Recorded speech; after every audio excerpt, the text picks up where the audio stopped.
Thank you all. Good morning. I'm going to call this hearing to order and welcome to our witnesses, Director of National Intelligence, Avril Haines, CIA Director Bill Burns, FBI Director Chris Wray, Director of National Security Agency and Commander of U.S. Cybercom, General Paul Nakasone, and DIA Director Lieutenant General Scott Berrier. Thank you all for coming before the committee today to discuss the intelligence community's annual worldwide threat assessment.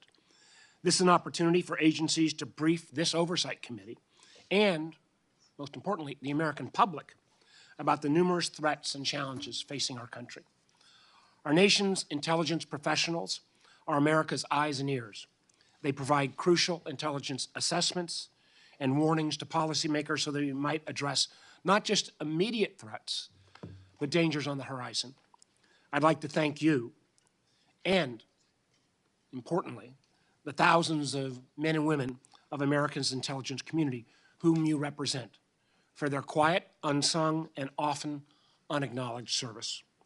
I think we all know, and we see this on a daily basis, we live in an increasingly challenging and complex world. While the ongoing war in Ukraine has shown that conventional military capabilities are still important, I think the very nature of national security is undergoing a profound transformation. National security in 2023 is not the same as it was in 1993, for that matter, in 2003. We can no longer just pay attention to who has the most tanks, airplanes, or missiles. We also need to focus on technology, R&D dollars, strategic investment flows, and supply chains. Because whoever leads and wins the challenges in technology domains will have an edge in national security competition in the future.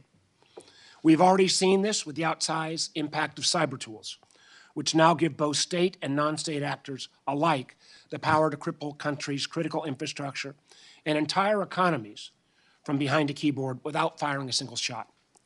And we're increasingly seeing rising competition in the technology space with authoritarian regimes that are challenging democratic norms at home and around the world. The People's Republic of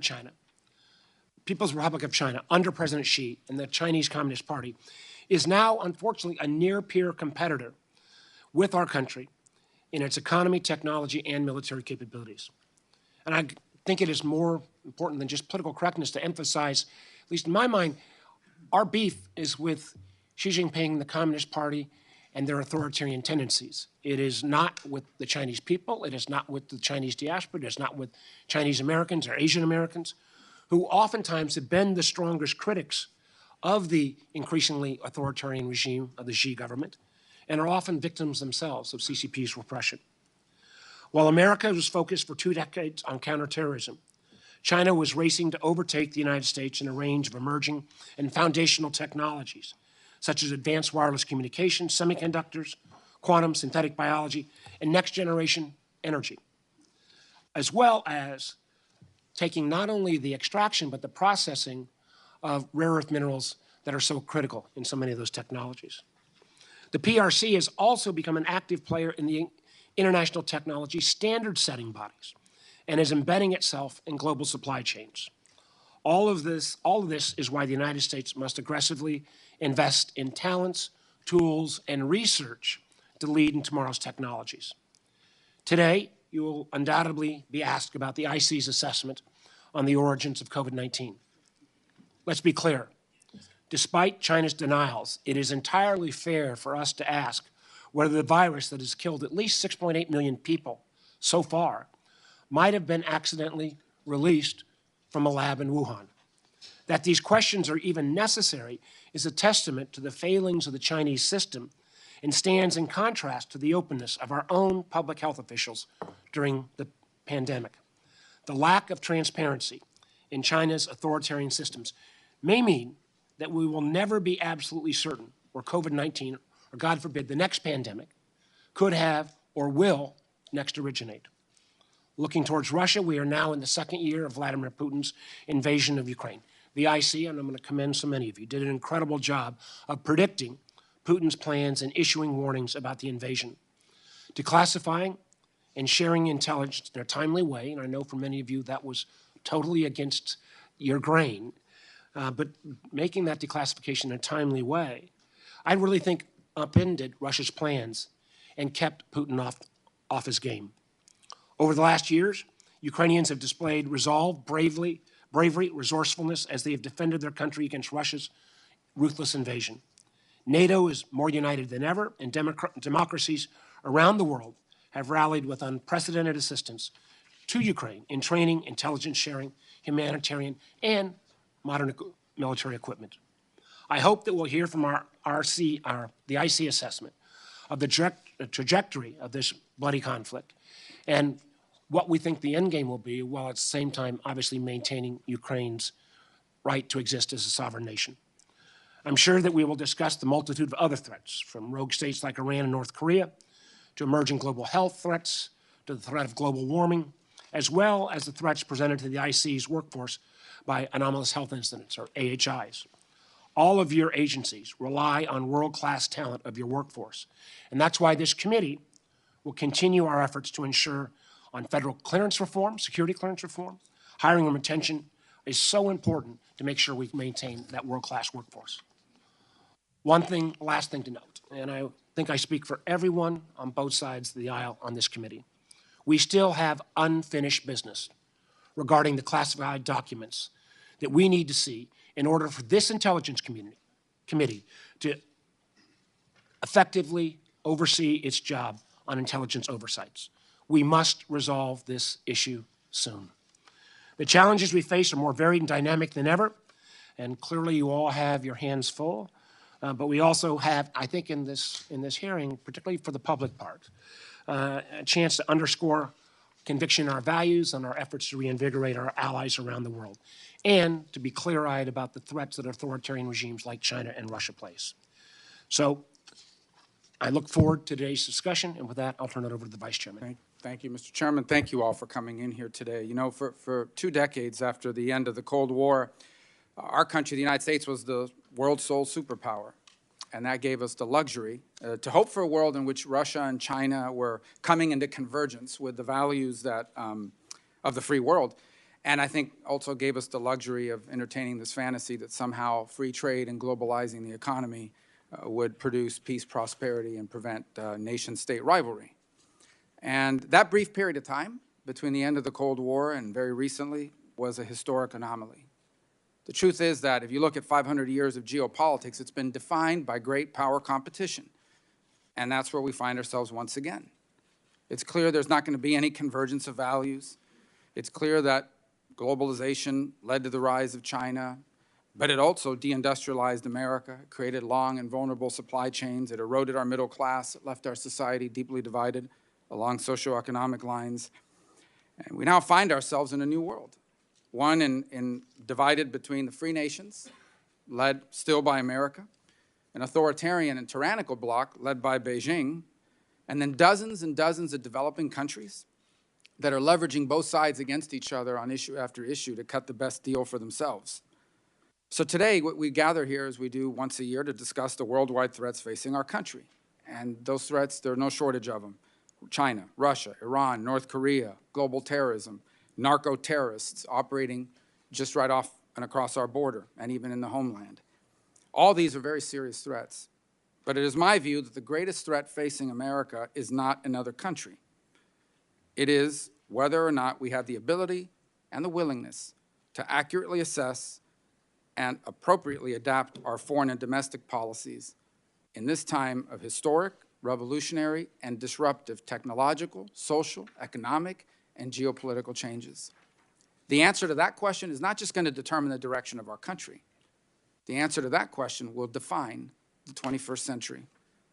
And on this matter, I believe that the intelligence community has a critical and vital role to play.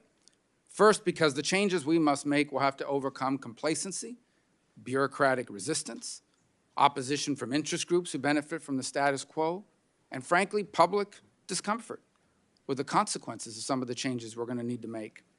Complacency because we've relied on our power advantages and we've forgotten what it's like to live in a world where we have near-peer competitors.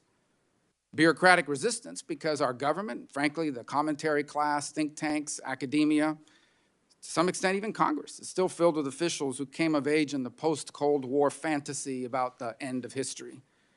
Opposition from powerful interests because multinational corporations that dominate and have consolidated some of our most important industries are deeply invested in foreign supply chains and in the current state of the global economy.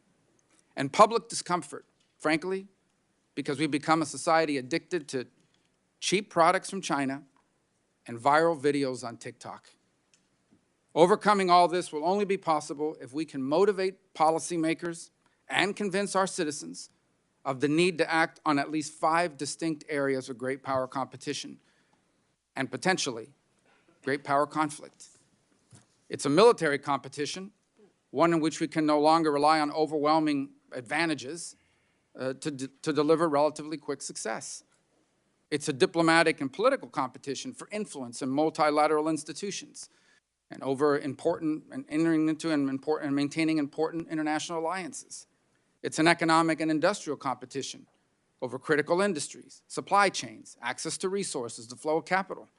It's a scientific and technological competition on areas ranging from precision medicine, artificial intelligence, cyber, the digital economy, quantum computing, control over valuable personal data, and protecting innovation and intellectual property.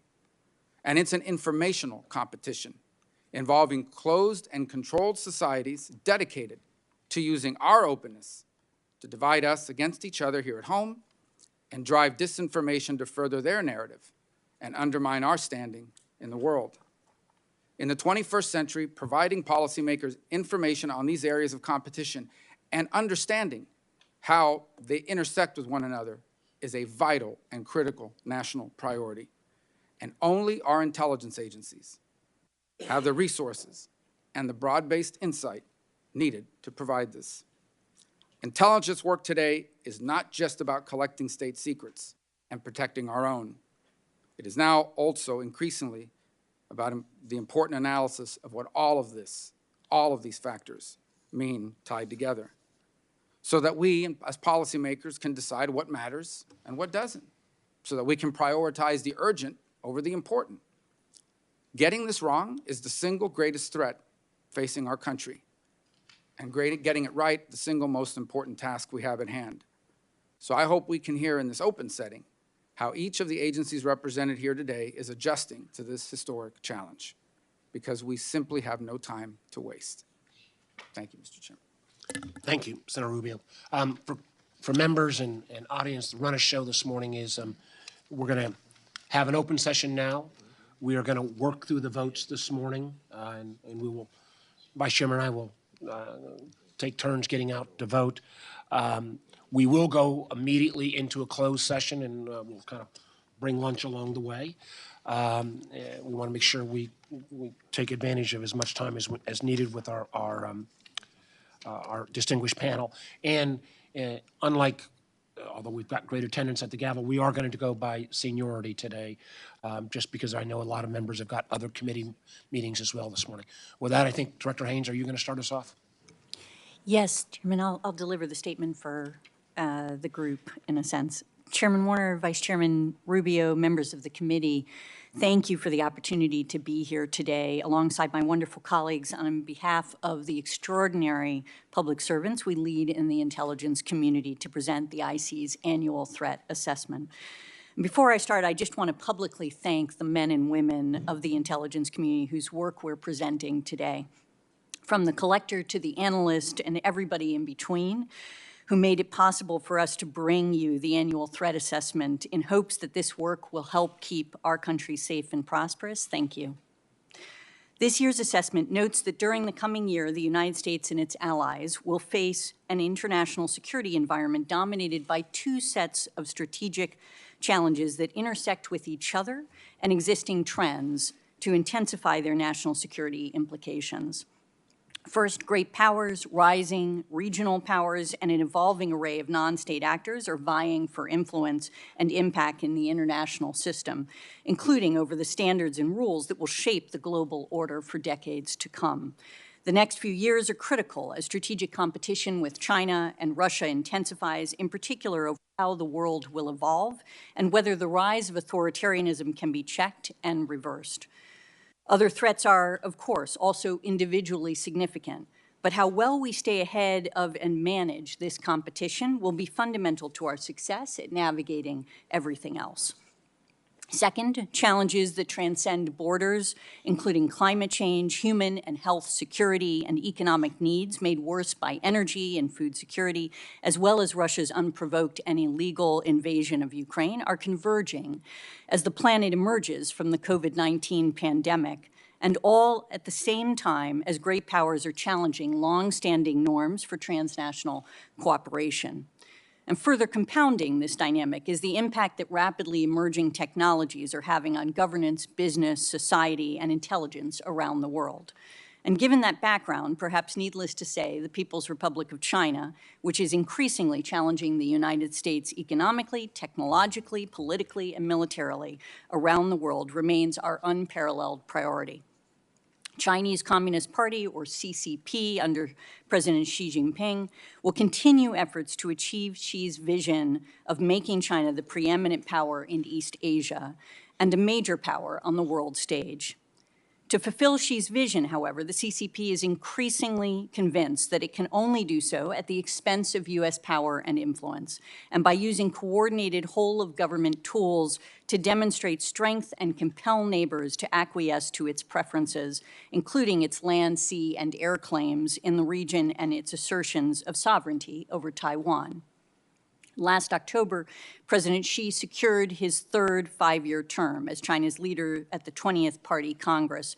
And as we meet today, China's national legislature is in session, formally appointing Xi and confirming his choice to lead the PRC's State Council, as well as its ministries and the leaders of the military, legislature, and judicial branches. And after more than a decade of serving as China's top leader, Xi's control over key levers of power gives him significant power and influence over most issues. Xi has surrounded himself with like-minded loyalists at the apex of the party's standing committee, China's highest decision-making body, and we assess that during the course of Xi's third term, they will together attempt to press Taiwan on unification, undercut U.S. influence, which they perceive as a threat, and drive wedges between Washington and its allies and partners, and promote certain norms that favor China's authoritarian system. And you may have seen Xi's recent criticism during his speech on Monday of what he referred to as America's suppression of China, reflecting his longstanding distrust of U.S. goals and his apparent belief that the United States seeks to, quote unquote, contain China.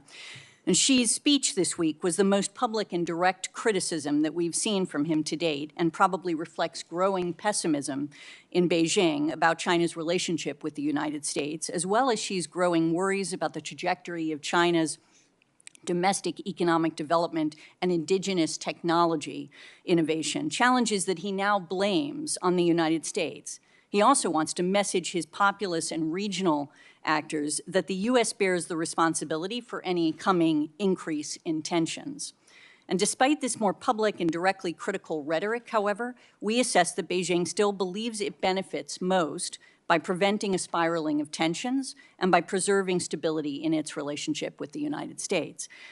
And specifically, Beijing wants to preserve stability in East Asia, avoid triggering additional economic punishments from U.S. sanctions and U.S. partners, and showcase a steady relationship with the United States to help avoid setbacks in its other relationships around the world, even while signaling opposition to claimed U.S. provocations, including the shoot-down of the PRC balloon. He wants a period of relative calm to give China the time and stability it needs to address growing domestic difficulties. And Xi's principal focus is on domestic economic development, which is not assured. In fact, the IC assesses that China's long-term economic growth will continue to decelerate because China's era of rapid catch-up growth is ending, and structural issues such as debt, demographics, inequality, over-reliance on investment, and suppressed consumption remain.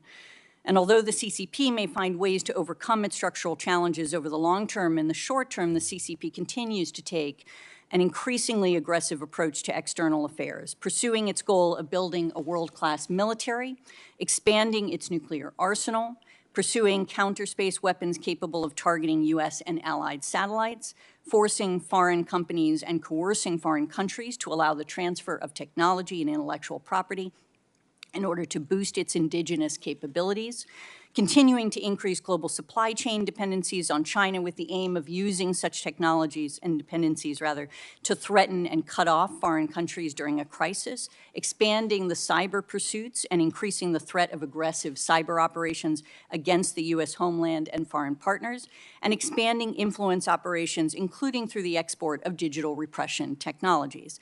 And the CCP will also seek to reshape global governance in line with his preferences and governance standards that support its monopoly of power within China.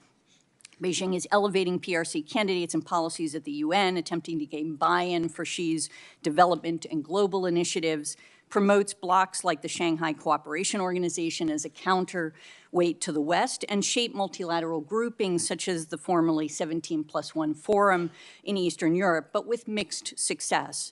In brief, the CCP represents both the leading and most consequential threat to U.S. national security and leadership globally, and its intelligence-specific ambitions and capabilities make it, for us, our most serious and consequential intelligence rival. During the past year, the threat has been additionally complicated by a deepening collaboration with Russia, which also remains an area, obviously, of intense focus for the intelligence community.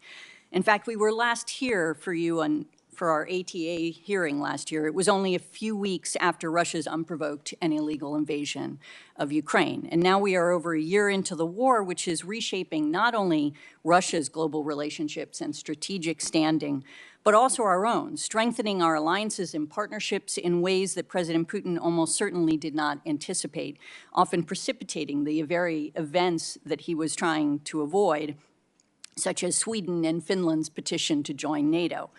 And on the battlefield, there is currently a grinding attritional war in which neither side has a definitive military advantage. And the day-to-day fighting is over hundreds of meters, currently focused largely in Donetsk, as Russia tries to capture the remainder of the oblast. And the Russians are making incremental progress on Bakhmut, which is not a particularly strategic objective, but are otherwise facing considerable constraints, including personnel and ammunition shortages, dysfunction within the military's leadership, exhaustion, as well as morale challenges. And even as the Russian offensive continues, they are experiencing high casualty rates. Putin is likely better understanding the limits of what his military is capable of achieving and appears to be focused on more modest military objectives for now. Export controls and sanctions are hampering Russia's war effort, particularly by restricting access to foreign components necessary to produce weapon systems. And if Russia does not initiate a mandatory mobilization and identify substantial third-party ammunition supplies, it will be increasingly challenging for them to sustain even the current level of offensive operations in the coming months, and consequently, they may fully shift to holding and defending the territories they now occupy. In short, we do not foresee the Russian military recovering enough this year to make major territorial gains, but Putin most likely calculates that time works in his favor and that prolonging the war, including with potential pauses in the fighting, may be his best remaining pathway to eventually securing Russia's strategic interests in Ukraine, even if it takes years. And Ukraine, of course, also faces challenges. Ukraine's prospects for success in a major spring offensive will probably hinge on a number of factors. And at present, the Ukrainian armed forces remain locked in a struggle to defend against Russian offenses across eastern Ukraine. And while these Russian assaults are costly for Russia, the extent to which Ukrainian forces are having to draw down their reserves and equipment, as well as suffer further casualties, will all likely factor into Ukraine's ability to go on the offensive later this spring. And the IC continues to monitor Putin's reactions and his nuclear saber rattling. Our analysts assess that his current posturing is intended to deter the West from providing additional support to Ukraine as he weighs a further escalation of the conflict. He probably will still remain confident that Russia can eventually militarily defeat Ukraine and wants to prevent Western support from tipping the balance and forcing a conflict with NATO. And of course, the already considerable human toll of the conflict is only increasing. In addition to the many tens of thousands casualties suffered by the Russians and Ukrainian militaries, more than 8 million people have been forced to flee Ukraine since Russia invaded. And there is widespread reporting of atrocities committed by Russian forces, including deliberate strikes against non-military targets, such as Ukraine's civilian population and civilian infrastructure, particularly its energy facilities and electric grid.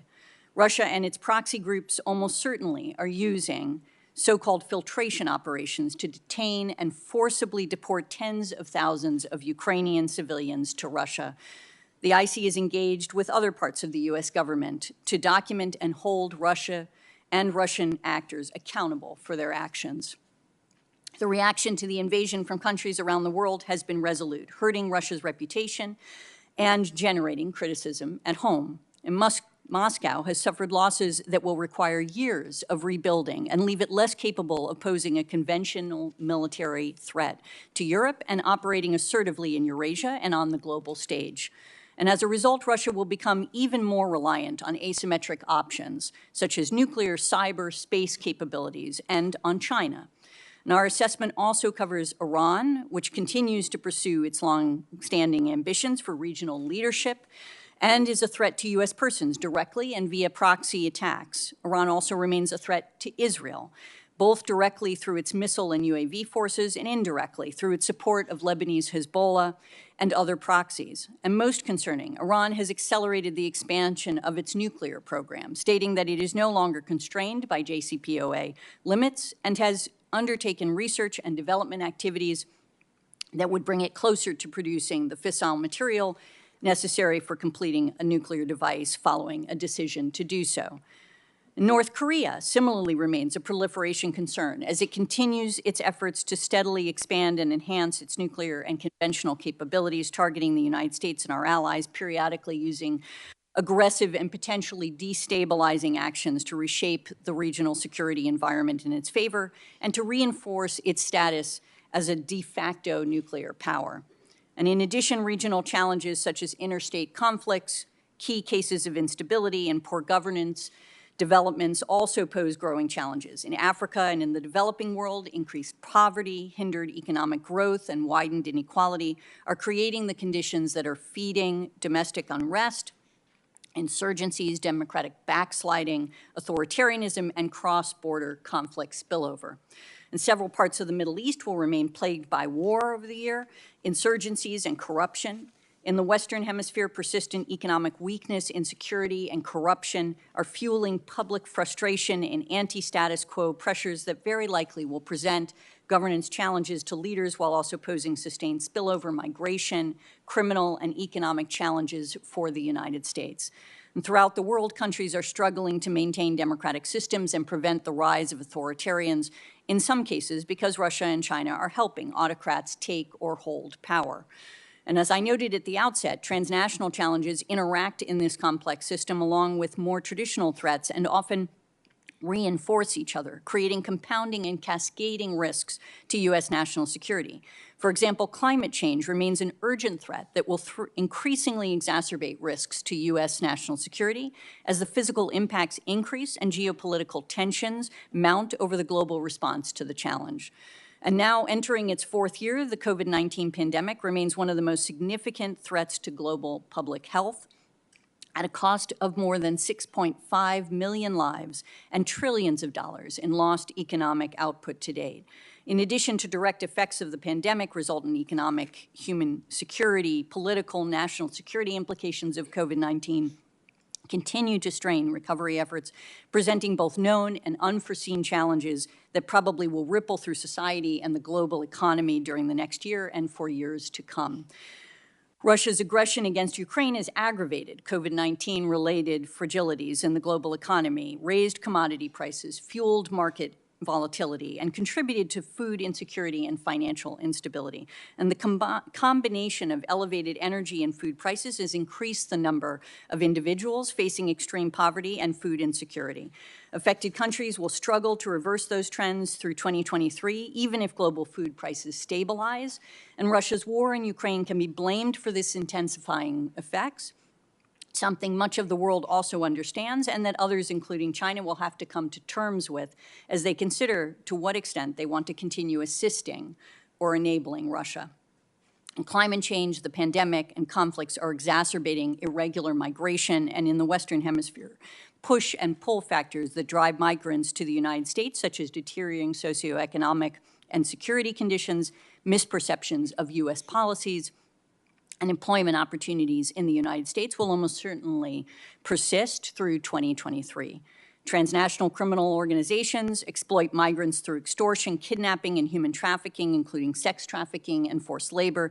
These organizations also continue to pose a direct threat through the production and trafficking of lethal illicit drugs, massive theft, financial and cyber crimes, money laundering, eroding the rule of law in partner nations. And in particular, the threat from illicit drugs is at historic levels, with the robust supply of synthetic opioids from Mexican TCOs continuing to play a major role in driving American overdose deaths to over 100,000 annually. And terrorism, of course, remains a persistent threat, but the problem is evolving. Individuals and cells adhering to ideologies espoused by ISIS, al-Qaeda, and transnational racially or ethnically motivated violent extremist movements in particular pose significant threats to U.S. persons, facilities, and interests. And then two indirect threats that I think are worth highlighting in the report. New technologies, particularly in the field of AI and biotechnologies, are being developed and proliferating faster than companies and governments are able to shape norms governing their use, protect against privacy challenges associated with them, and prevent dangerous outcomes that they can trigger. The convergence of emerging technologies is likely to create breakthroughs that are not as predictable and that risk a rapid development of more interconnected, asymmetric threats to U.S. interests. And relatedly, foreign states' malicious use of digital information and communication technologies will become more pervasive, automated, targeted, and complex during the next few years, threatening to distort publicly available information and probably outpacing efforts to protect digital freedoms and at the same time educate audiences on how to distinguish fact from propaganda. Authoritarian governments usually are the principal offenders of digital repression, and of course, democracies with open information environments are the most vulnerable to them. In closing, I want to bring to your attention an absolutely crucial authority that will expire at the end of this year if Congress does not act. Section 702 of the Foreign Intelligence Surveillance Act. I can tell you without hesitation that Section 702 was relied upon in gathering intelligence that was relevant to putting together this assessment, and it is hard to overestimate, frankly, the importance of this authority to our work across the board. FISA Section 702 provides unique intelligence on foreign intelligence targets at a speed and reliability that we cannot replicate with any other authority. And Section 702 was originally enacted with the primary focus of enabling the U.S. government to quickly collect on the communications of terrorists abroad. The authority allows the IC to require foreign intelligence from non-U.S. people located outside of the United States who are using U.S. electronic communication service providers. 702 is still vital to our counterterrorism mission as evidenced by its key role in the United States government's operations against former al-Qaeda Ayman al-Zawahiri, but 702 is now principally relied upon for vital insights across a range of high-priority threats. Malicious cyber actors targeting U.S. critical infrastructure, U.S. government efforts to stop components of weapons of mass destruction from reaching foreign actors, and even key intelligence related to threats emanating from China, Russia, North Korea, Iran. I realize that 702 is a powerful authority, and it is incumbent on all of us in the intelligence community to ensure that the privacy and civil liberty interests of Americans are built into its design and implemented at every level. And over the last many years, we have significantly expanded oversight, dedicated resource to compliance in order to do just that, and we welcome the opportunity to work with you on reauthorizing this critical authority. Thank you so much for your patience, and we look forward to your questions. Thank you, Director Haines. And again, this is a critically important time for not only those of us on the committee, but the public at large to see the intelligence community leadership. I personally believe the value of 702, but we're going to have to lean in on being willing to have the same kind of courage of declassification that we showed in advance of Putin's invasion of Ukraine to make the case to the American public, and for that matter to skeptical members of Congress in terms of how this is not simply used as an anti-terrorism tool, but also in terms of our competition with Russia and China. I'm going to take my time and come back to the question, the changing nature of national security. I made comments that national security today is different than it was in 1993 or 2003. At that moment in time, perhaps relatively simpler times, we looked at our adversaries in terms of how many tanks and planes and guns they might have. Increasingly, I believe, and I think the vast majority of us on this committee believe, the competition falls into who wins various technology domains. General Nakasone and I were talking before the session today about how then Chairman Burr and I were trying to make the case that Huawei posed a national security threat to American telecom providers and others. It took us years to make that case, and we're still recovering from that activity. I think about more recently, Senator Cornyn and I and others on this committee recognized that we'd fallen far behind in the research, development, and fabrication, the making of semiconductor chips. And again, in a broad bipartisan way, Congress reacted to that. The vast majority of us on this committee think that increasing Chinese use of mobile apps like TikTok, and while we have different approaches, I know the Vice Chairman and I very much believe that the TikTok poses a national security threat, both in terms of data collection and in terms of a potentially enormous propaganda tool. What I would like to hear from all of you, and maybe we'll start with Director Wray, but is do you share at least my assessment that national security has to be redefined in 2023 to recognize that domination of technology domains that on the surface do not appear to have anything to do with national security, artificial intelligence, Director Haines mentioned biotechnology, quantum computing, who wins the challenge around advanced energy. These are national security issues as well, and we have to do a better job of both convincing the public and, quite honestly, some in the business community. We've made progress on the business community, but many are still, as Senator Rubio made mention, inexorably tied to a global supply chain that relies on cheap Chinese goods. How do we make that case? But do you start with accepting the premise that national security has to include who wins each of these technology domains? And I'll just go right down the line. Well, certainly, Mr. Chairman, I wholeheartedly agree that technology and economic security have become inextricably intertwined with national security. And the efforts this committee has made and that a lot of us in the intelligence community have made to engage the private sector, I think, are essential to that, and we just have to keep doubling down on that. You could just look at, for example, on the cyber side, our critical infrastructure is in 85% of it or something is in the hands of the private sector. And if you look at our innovation, if you look at our PII, our personally identifiable information, the percentage is even higher. And if you look at what the Chinese are trying to steal, that's where it is. So we need to be working more and more closely with the business community to try to build resilience. I think there have been a lot of progress that's been made, but we need to make more. General? Chairman, I certainly agree on the statement with regards to the changing nature of power. And I think that's where the National Security Agency has always found itself in being able to hardwired to look for what's the next technology we should be chasing. Being able to leverage a workforce that is very, very heavily inculcated with science, technology, engineering, mathematics. But I think the big piece that at least I've learned over the past several years is the fact that it's all about partnerships. It's the partnerships that we have here in the IC. It's the partnerships with the public sector. It's the partnerships that we have to develop that will give us the competitive advantage as we look at this new changing character. Director Haines?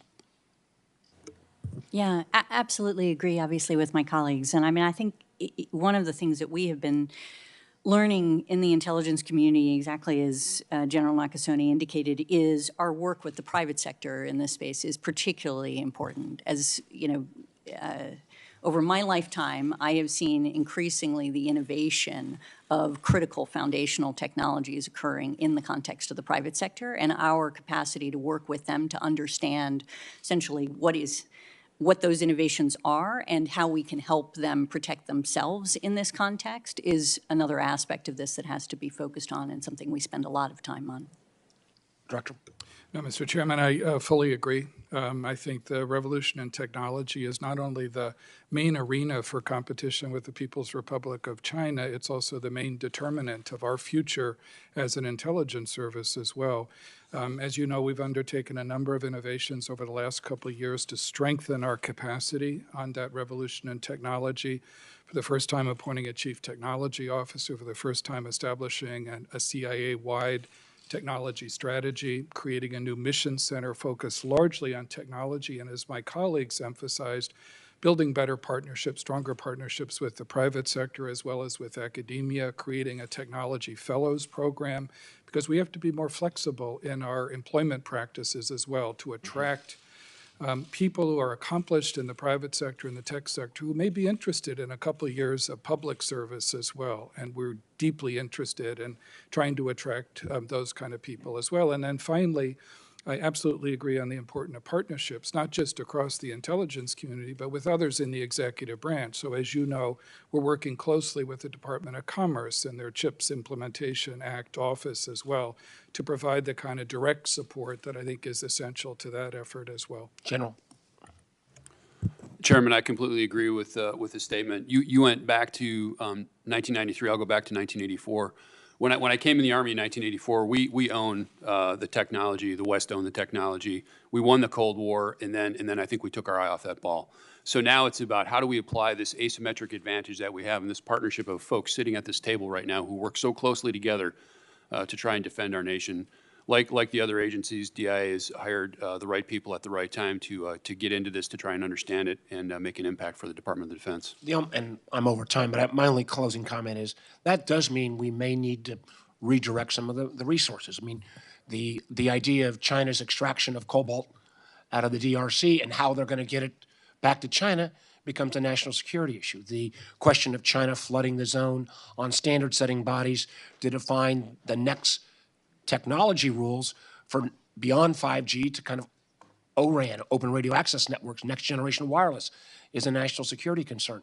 You know, who's leading the way on biotech innovation becomes a national security concern. And I think we need to make sure that we are both reporting on this and that we are engaging our private sector partners. Because I agree with Senator Rubio. Too many of our corporate world still believes that that these collaborations inside of China are benign, even though when they turn a blind eye to the literally unprecedented amounts of intellectual property theft, too often because they're making way too much money on investing in China tech. Some of that has changed, but this is an ongoing challenge. Senator Rubio. Thank you. I'll start with you, Director Wray. Let me ask you, as I'm sure, I know you're familiar with this, the most downloaded app in the world, one of the most downloaded app in the world, is a social media company, TikTok. Could the Chinese government, through its ownership of ByteDance, that owns ByteDance US, if they wanted to, and ByteDance US were willing to cooperate or forced to cooperate, could they use TikTok to control data on millions of users? Yes. Could they use it to control the software on millions of devices, given the opportunity to do so? Yes. Could they use it to drive narratives, like to divide Americans against each other? Or, for example, let's say China wants to invade Taiwan, to make sure that Americans are seeing videos arguing why Taiwan belongs to China and why the U.S. should not intervene? Yes, and I would make the point on that last one in particular that we're not sure that we would see many of the outward signs of it happening if it was happening. And I think the most fundamental piece that cuts across every one of those risks and threats that you mentioned that I think Americans need to understand is that something that's very sacred in our country, the difference between the private sector and the public sector, that's a line that is non-existent in the way the CCP operates. Do you think it's valuable to look at how TikTok operates in China versus the U.S.? For example, in the U.S., kids are being encouraged to choke themselves out. We've had kids die in China. They're encouraged to focus on math and science and building the country. Is that an example of how two different versions of TikTok, one feeding our society poison and the other inculcating positive values, an example of how potentially or in reality TikTok could be used to damage our country?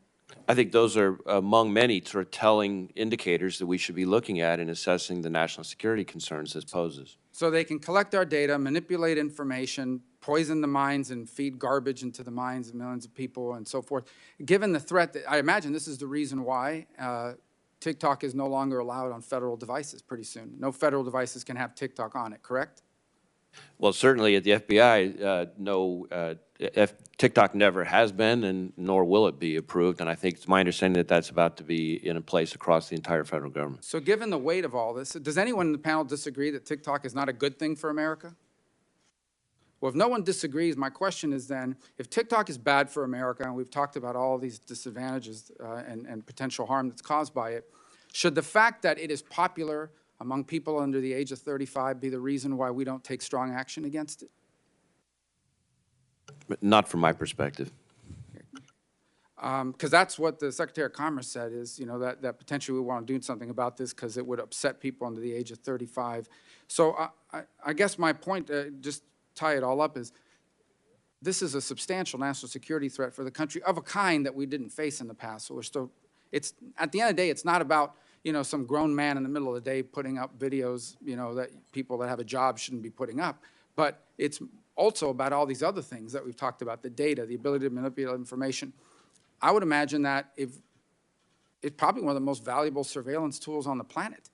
I mean, if we went out and decided to build something like this of our own to influence or spy on another society, I'm not sure we could build something like this, or even better. And we've invited them in and protected them by our laws. So I don't understand why this company is allowed to operate as long as it's owned. It's my understanding, and maybe Director Haines, you can clarify this, but I think this is the case. Under Chinese law, any company, okay, what the company is in China, that the Chinese government says, give me everything you have, they have no choice but to give it to them, or someone else will be in charge, correct? Okay. My time is remaining here. I want to talk a little bit about COVID and the pandemic. So here's what we know about COVID, okay? It originated in the city of Wuhan, where the Wuhan Institute of Virology, which has a questionable safety record and conducts experiments on making viruses that are not infectious in humans, infectious in humans. They do it for the purpose of then developing a vaccine. They're located in that city. The Chinese CDC is also located in the city. Number two, unlike, for example, SARS, to this moment, unless it happened in the last hour, the Chinese have not been able to say, here's the bat, here's the pangolin, here's the animal that the virus came from. Number three, there is evidence, both in open source and I mean, it's been widely discussed that the Chinese, at a minimum, have not been, to say the least, open about any of this. And in fact, real clear indications that they've done everything possible to obstruct any sort of international inquiry into how this began or to be sharing this information. This is a lot of circumstantial evidence that adds together. And I believe that's why the FBI has concluded what on the origins of COVID, Director Wray? So, Mr. Vice Chairman, as the committee knows, the FBI has long assessed, going all the way back to the summer of 2021, that the origin of the pandemic was likely a lab incident in Wuhan. So, Director Haines, I know that there's a difference of opinion among the different agencies. I think Energy and FBI have that assessment. Are we unable to, what is preventing the other agencies from reaching the same assessment? Is it basically the lack of a smoking gun? Will we not be able to say that we believe that the lab origin is the likeliest outcome unless somehow we can provide a smoking gun proof that that's what happened? Thank you, sir.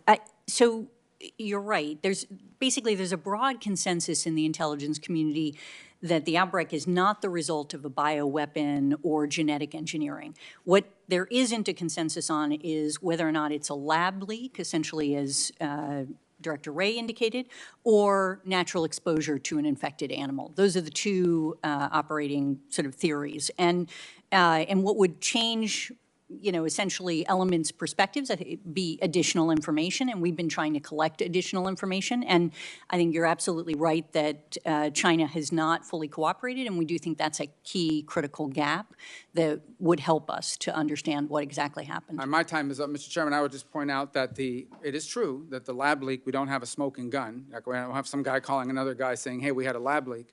We also don't have a smoking gun, that it was a naturally occurring event, which is the easiest one for them to prove. Come out, have a press conference, show us the bat or the pangolin, whatever a pangolin is, and show us that this is the one and here's the virus that came from that animal. Because it would have not just been found in one animal, it would have been pretty widespread. That's the easiest thing for the Chinese to have done, and they haven't done it. I think that's a pretty strong reason to suspect that it's not naturally occurring, because they've done it with the other pandemics. Thank you. And I would just point out, before I go to Senator Wyden, when those of us raise the issue around TikTok, it is not simply an American concern. Canada, the EU, India have also taken action on this application because of its national security concerns. Senator Wyden. Thank you very much, Mr. Chairman, and thank you all for your service. Begin with you, Director Burns. Last year, you committed to me that the CIA would require written justifications that could be audited whenever CIA conducts searches of its databases for information on Americans. Has the agency done that? Yes, sir, we have, and thank you very much for your attention on this issue. In keeping with the commitment that I made to you last year, the CIA has made substantial and rapid progress developing and implementing across all of the CIA a capability to support written auditable justifications for searches, as you said, designed to retrieve U.S. person information. We've kept your staff regularly updated on this. We're ahead of the schedule that I set out for you in that letter last September. We've already begun implementing the tool we've developed in the database that the Privacy and Civil Liberties Oversight Board has been focused on, and now we're moving forward with that across the remaining databases. Thank you for doing this. Let me turn to commercial information. Director Wray, does the FBI purchase U.S. phone geolocation information?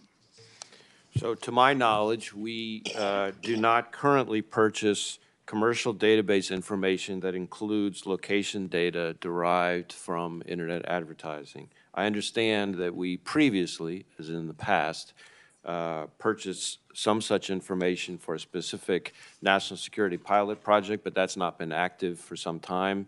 I could provide more information about that in closed session if you would like. But when we use so-called ad tech location data, it is through a court-authorized process. And you do not plan to change your current practice of not buying this geolocation information? We have no plans to change that at the current time. I think it's important, a very important privacy issue, that not take place. So we'll discuss it more at the closed session. Director Haines, you convened an outside panel to study and make recommendations related to the government's purchase of data, including sensitive data on Americans. There has been a lengthy report that has been done here. Will you agree to release this report to the public? Thank you, Senator. I'll absolutely, we'll have our folks review it for that purpose. Is there any reason why it shouldn't be made available to the public? No, I think it absolutely should, as long as there's not classified information in it, we'll provide it. One additional question for you, if I might, Director Haines.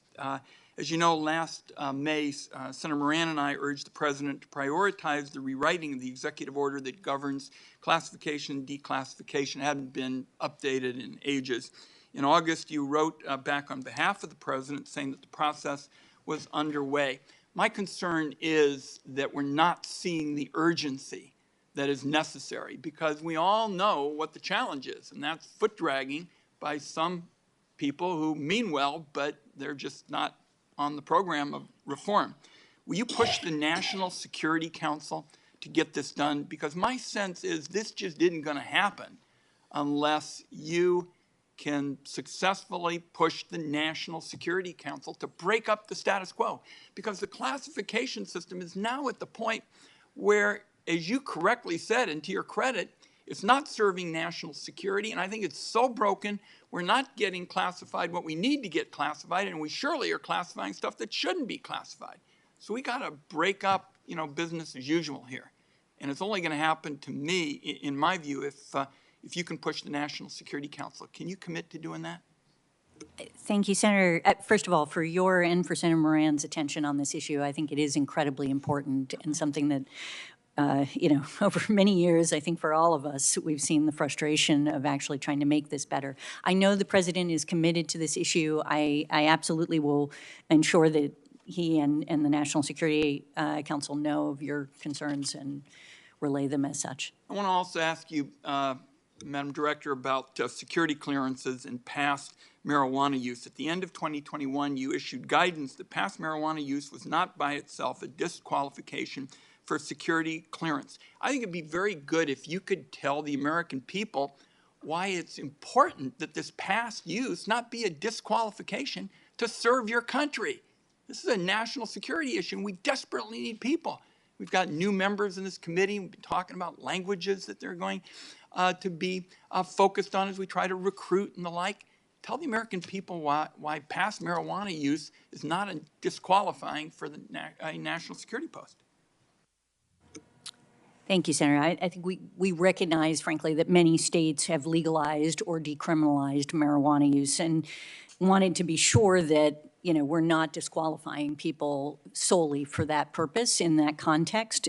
We obviously, you know, believe that we want to have the talent that exists in America, and, you know, when somebody is using it experimentally in a legal state, that's, you know, something that shouldn't on its own essentially disqualify. We continue to approach this from a whole of person perspective, and, you know, we expect if anybody takes the job to comply with our policies and our laws in a trusted position. My time is up. I only want to say that I know we've got some big privacy issues ahead of us, and I want to thank all of you for keeping your door open to discuss them with me.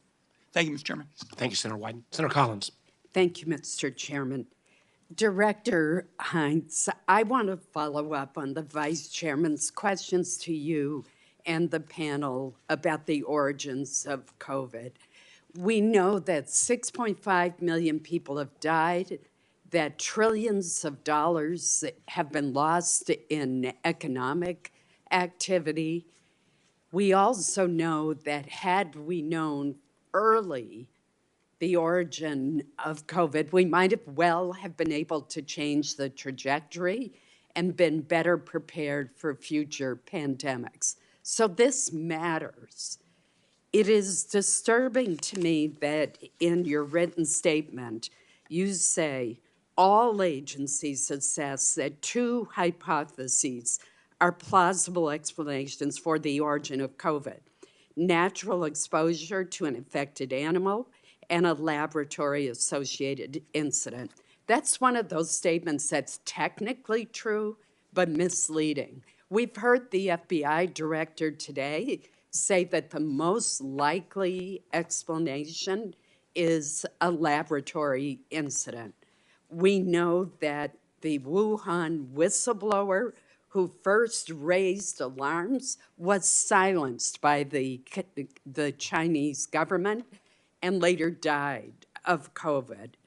We know, as your statement says, that Beijing continues to hinder the global investigation, resists sharing information, and blames other countries. Those are not the actions of an innocent party.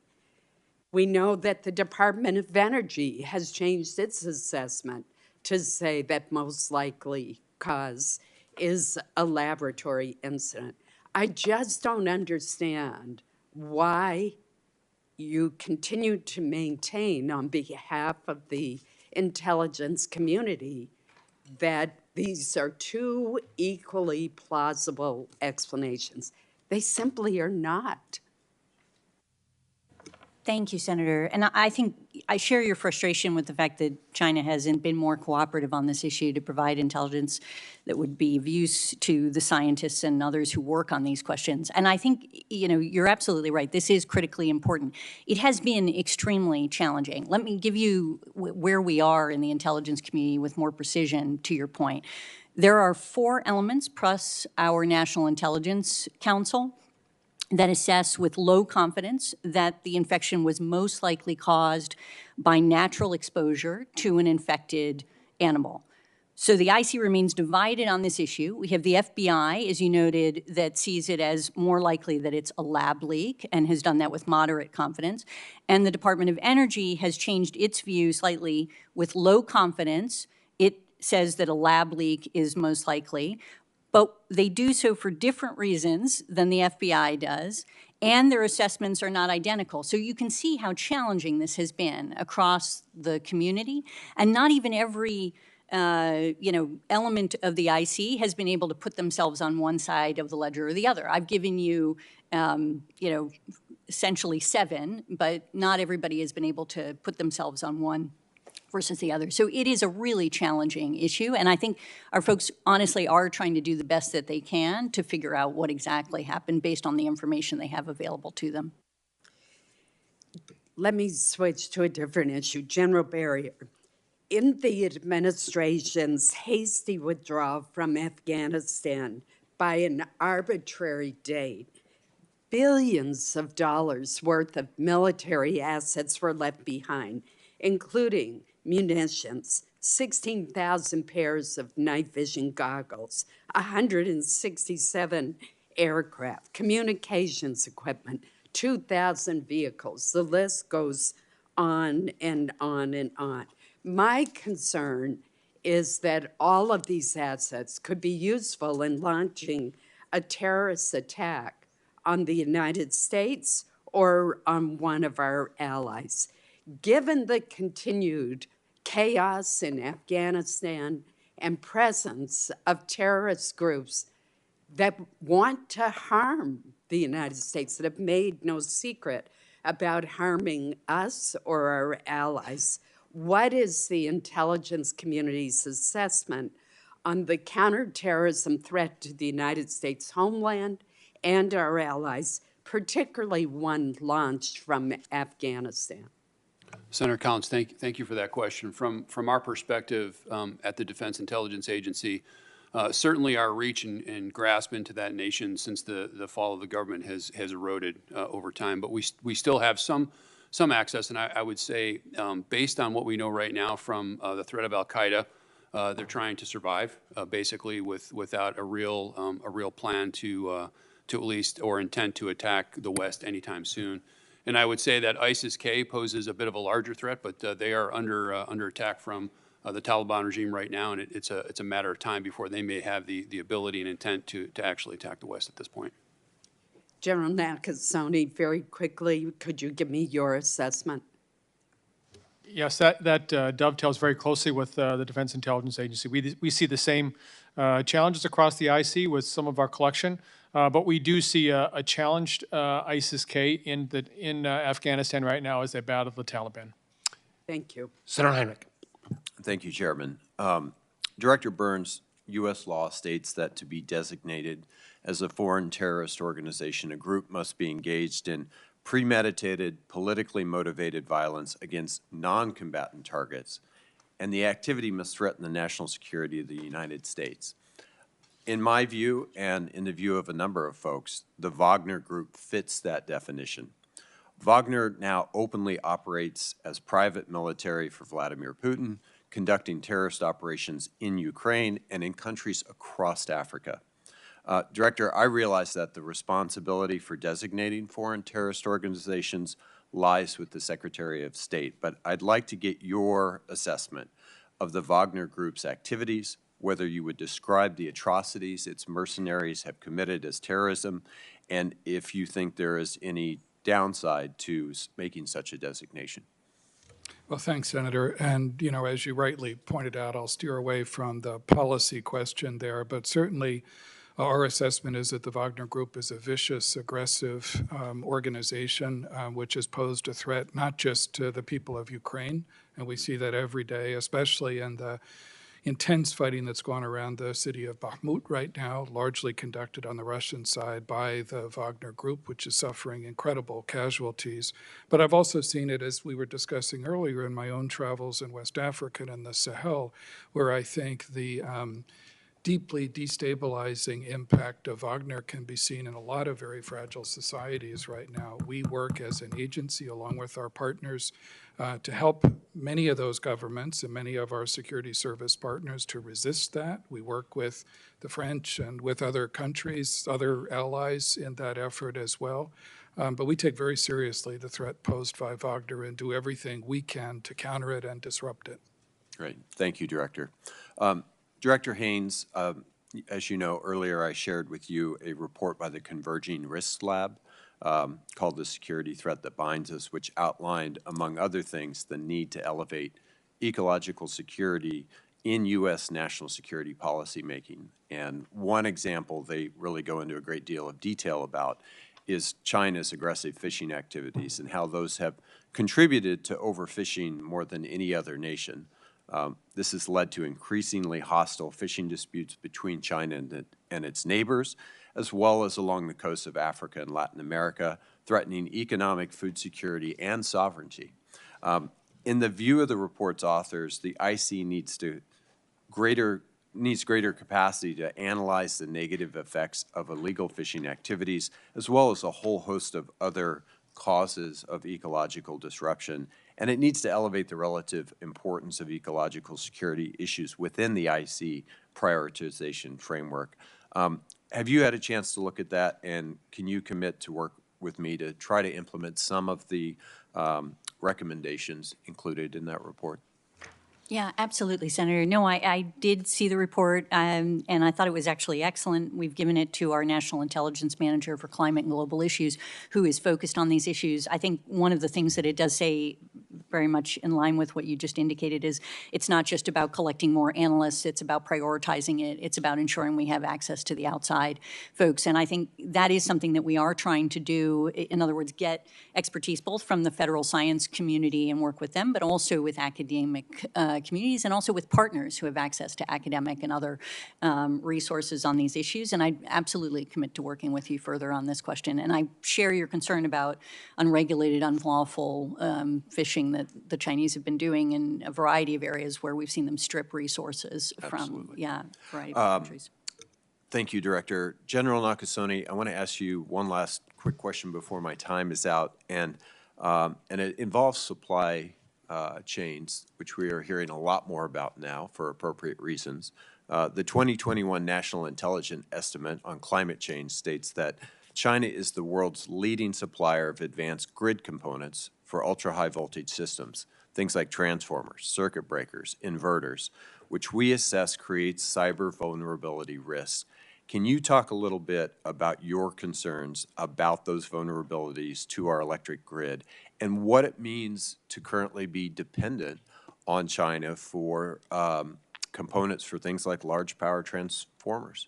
Senator, you highlight the challenge of supply chains, and we know supply chains well, even from, a different adversary with solar winds. What have we learned? I would tell you, first of all, is that as we, are reliant on more and more nations to provide this type of capability, we have to have a vigilance in terms of how we look at this, whether or not we're understanding the complete supply chain of the critical pieces that come into it, or whether or not we have censoring on the other end that tells us something is anomalous, something is unique, something that has changed. This is the world in which we live. This is the world in which we have to operate for the future. Would it be a good idea to try to produce some of those critical components here or with trusted allies and friends instead of being so dependent? Certainly, and I think the work of many of you on this committee with regards to semiconductors is one great example of the importance of fabrication within the United States. Thank you. Thank you, General. Senator Cotton. I want to raise the question that Senator Warner raised in his opening statement about the classified documents that were found at the residences or offices of President Trump, President Biden, and Vice President Pence. I want to be clear, I'm not talking about who done it, about who took them there and how they handled them and what criminal standards there are and is their investigation, about the documents themselves and what risk, if any, they pose to our national security. Director Haines, the last time you appeared in front of this committee, you said that you had not personally reviewed those documents. Is that still the case? I've only reviewed documents that have already gone through an initial classification review process. So now I have reviewed some of the documents, but not all of the documents. Myself, that is. There are others, obviously, within our institutions that have reviewed them. Director Wray, have you reviewed these documents personally? I have reviewed some of the documents personally, and my team, of course, has reviewed the documents. Why have you not, to both of you, why have you not reviewed all of these documents? It would seem this would be a matter of vital urgency to put your eyes on these documents and make a determination if you think there actually is national security risk in the contents of those documents. Thank you, Senator. I'll start and Director Wray can continue. So when we get documents that have been compromised in the context of leak investigation or other things like that, I don't personally review them generally, even when they have significant consequences. There are the subject matter experts within the institutions that do that. They provide their views, and then they typically will summarize or otherwise indicate issues that have to be addressed as a consequence, if there are any. Director Wray is the same answer. Similar, except I would just add that we have teams of people who are experienced with these mishandling of classified documents cases, of which we have any number and have had for years. And I would add that although I have not reviewed all of the documents myself, I have gone through a fairly meticulous a listing of all the documents that includes detailed information about the content. So it's not reading every page of each one. I bet General Nakasone and General Berrier, when they were second lieutenants, were taught that they were responsible for everything their organization does and fails to do, which I think is a pretty good principle of leadership.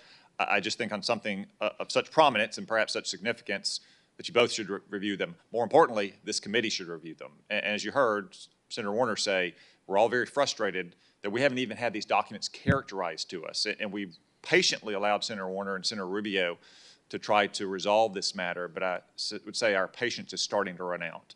And at least some of us are prepared to start putting our foot down if we don't get better answers and the stonewall doesn't stop. Director Haines, I want to turn to a concern I've raised with you and Director Byrne and others, and that's my worries about growing politicization and the analysis coming out of our intelligence agency. This is an annual threat assessment. There is an annual threat assessment, so let's look at it. On page 33, you write, transnational, racially or ethnically motivated violent extremists continue to pose the most lethal threat to U.S. persons and interests. Are you serious? You seriously think that racially and ethnically motivated violent extremists are the most lethal threat that Americans face?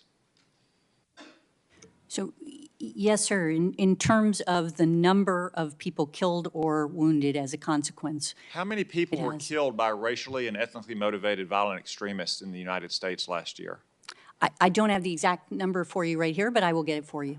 How many people were killed by fentanyl in the United States last year? As you know, it's over 100,000 for fentanyl. But so isn't that a more lethal threat? Absolutely, but it's not being compared against fentanyl in that statement. It's in the context of terrorist threat. Okay, so on page 38, you write about governance challenges in Europe. You talk about populist parties taking advantage of inflation and high energy prices. You worry that public discontent, potentially including increased mass protests, could undermine backing from mainstream European governments while increasing support for populist and extreme parties. You also say it could undermine the quality of democracy. Well, how is this foreign intelligence? And who are these populist parties in Europe that we're so concerned about? So we can get you further information about this, but I'll just say as a general matter, Senator, we do cover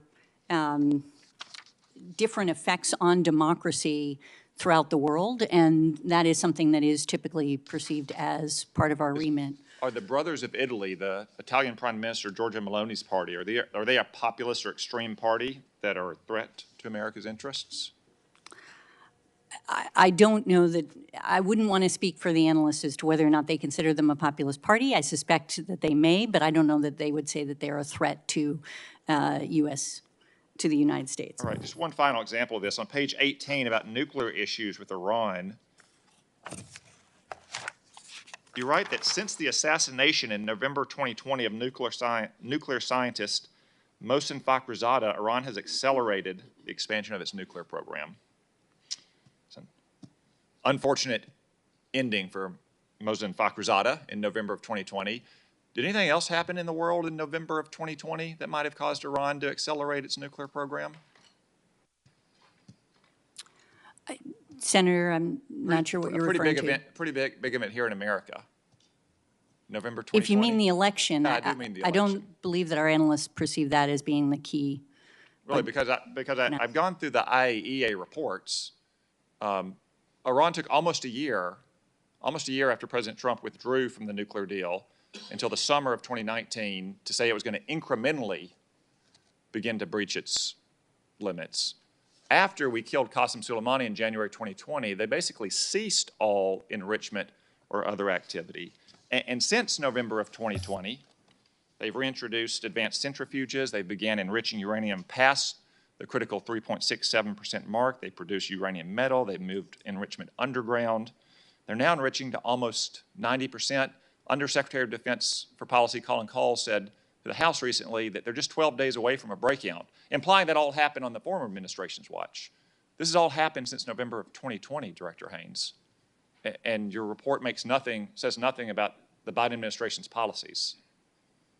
You really don't think the Ayatollahs had any change of views once it was clear Joe Biden was going to be president?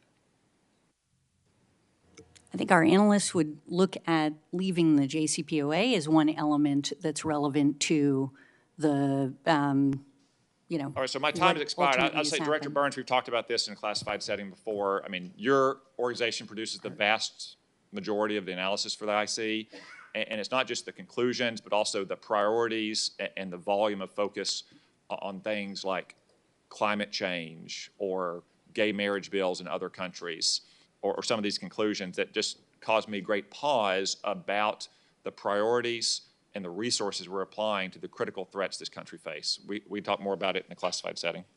Okay, thank you. Senator King. Thank you, Mr. Chairman. First, Director Haines, the good news is the report is clearly written and I think establishes a lot of very valuable information. The bad news is I made the mistake of reading it Monday night just before trying to go to sleep. There's a lot of serious matters in there. One of the things that really jumped out at me, and I want to follow up on Senator Heinrich's question, is on page, let's see, it's on page 9. China now is on track to control 65% of lithium-ion battery market. They dominate all parts of the supply chain, 40% of the world's active pharmaceutical ingredients, and their global share across all manufacturing of solar panels is 80% now, certainly go to 90%. This is an important information for us in terms of informing us about the dangerous dependency that we've developed in a whole lot of areas. And semiconductors is one that we've talked about, but it suggests to me that this issue of dependency is something that really has to have some serious policy examination. Would you concur?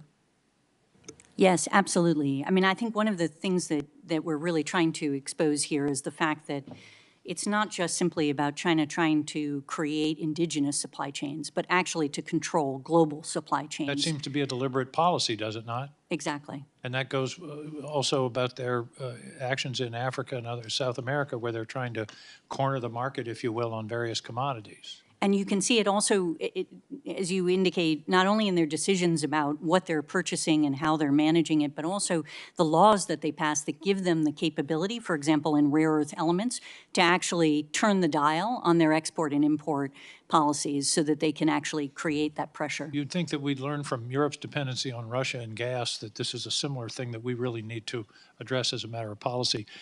Move to another specific intelligence question. What's the current analysis on the relationship between China and Russia? Is it a temporary marriage of convenience, or is it a long-term love affair? It is continuing to deepen. So I think maybe the latter, although I hesitate to characterize it as a love affair. But so there are some limitations that we would see on where they would go in that partnership. We don't see them becoming kind of allies the way we are with allies in NATO, but nevertheless, we do see increasing across every sector. Well, the sector that we're most concerned about right now is aid to Russia in the Ukraine conflict. What do we see there? Is China about to act? Are they issuing any supplies now? That's the highest risk, it seems to me, in terms of the development of this relationship, right? The immediate risk. Yeah, we do see them providing assistance to Russia in the context of the conflict. And we see them in a situation in which they become increasingly uncomfortable about the level of assistance and not looking to do it as publicly as might otherwise occur, and given the reputational costs associated with it. But I think that is a very real concern, and the degree of how close they get and how much assistance they're providing is something we watch very carefully, and we'd be happy to talk to you about that in closed session. One point I thought you could have used more emphasis. There's a whole section on climate change, which is, interestingly, it's China, Russia, Iran, North Korea, climate change in terms of risks. And you identify the risk of famine and food insecurity across the developing world. You mentioned migration 2 or 3 times, but that, it seems to me, is one of the most serious destabilization risks. The Syrian refugees upset European politics, 6 million. We're talking 100+ million. I hope that the intelligence community can provide some more detailed analysis of the migration risk, which I see as one of the real challenges of the next 10 or 15 years as it becomes uninhabitable in areas of North Africa and the Middle East. Could you comment on that? Could not agree with you more, sir, and we will look to try to produce something, and perhaps we can do something publicly along those lines.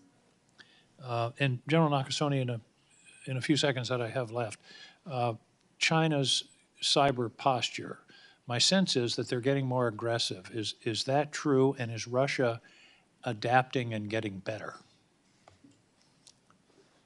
Senator, I would say that both for China and Russia, they are very capable cyber adversaries. With regards to China, we see an increasing degree of risk-taking that they've undergone with regards to stealing our intellectual property, even increasing their influence operations.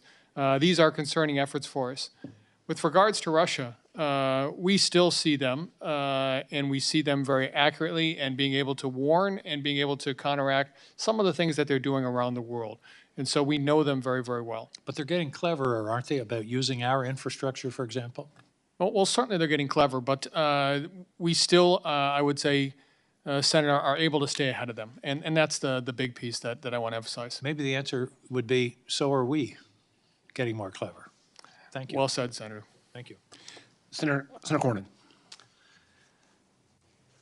On September the 1st, 2001, we lost 3,000 Americans. About a week later, Congress authorized the use of military force to go after the terrorists that committed those attacks. Last year alone, we lost 108,000 Americans to drugs that are coming across the southwestern border. I think the figure is roughly 71,000 of those deaths were caused by synthetic opioids, fentanyl, and we know where the precursors come from. They're coming largely from China. This is like losing a large passenger jet every day for more than a year. Just like 9/11, just like we would react if, in fact, passenger jets were falling out of the sky each day for a year, we would react in an overwhelming fashion. Yet, the Attorney General of the United States has said we're doing everything, he's doing everything he can. And so my question for each of you is, what additional authorities, what additional resources do we need to defeat this threat to American lives? Some have suggested that they should be designated a foreign terrorist organization. Other members of Congress have said, well, we need to use an authorization for the use of military force like we did after 9/11. But I'd like to hear, maybe starting with you, Director Haines, and then I'd like to have Director Burns address the question, what additional authorities, what additional resources do we need in order to save American lives from this threat? Thank you, Senator. And I know you've done a lot of work on these issues, and I could not agree more with your characterization of it and the importance that it holds. And you'll hear from my colleagues some of the increasing resources and efforts that all of them have engaged in this area. I will speak for myself in terms of the ODNI, our Office of Director of National Intelligence. We have a national intelligence manager that covers this issue and a national intelligence officer. And one of the things that I've learned in the 2 years that I've been there is that we do not have as deep a bench of analysts on these issues, and we are not as, therefore, resourced as we need to be in order to really address this question. That's something that we've been building, and that's something that we need to continue to build. And I think that's been I agree with you that we are losing. And what I want to know is, what do we need to win? Director Burns, would you address that?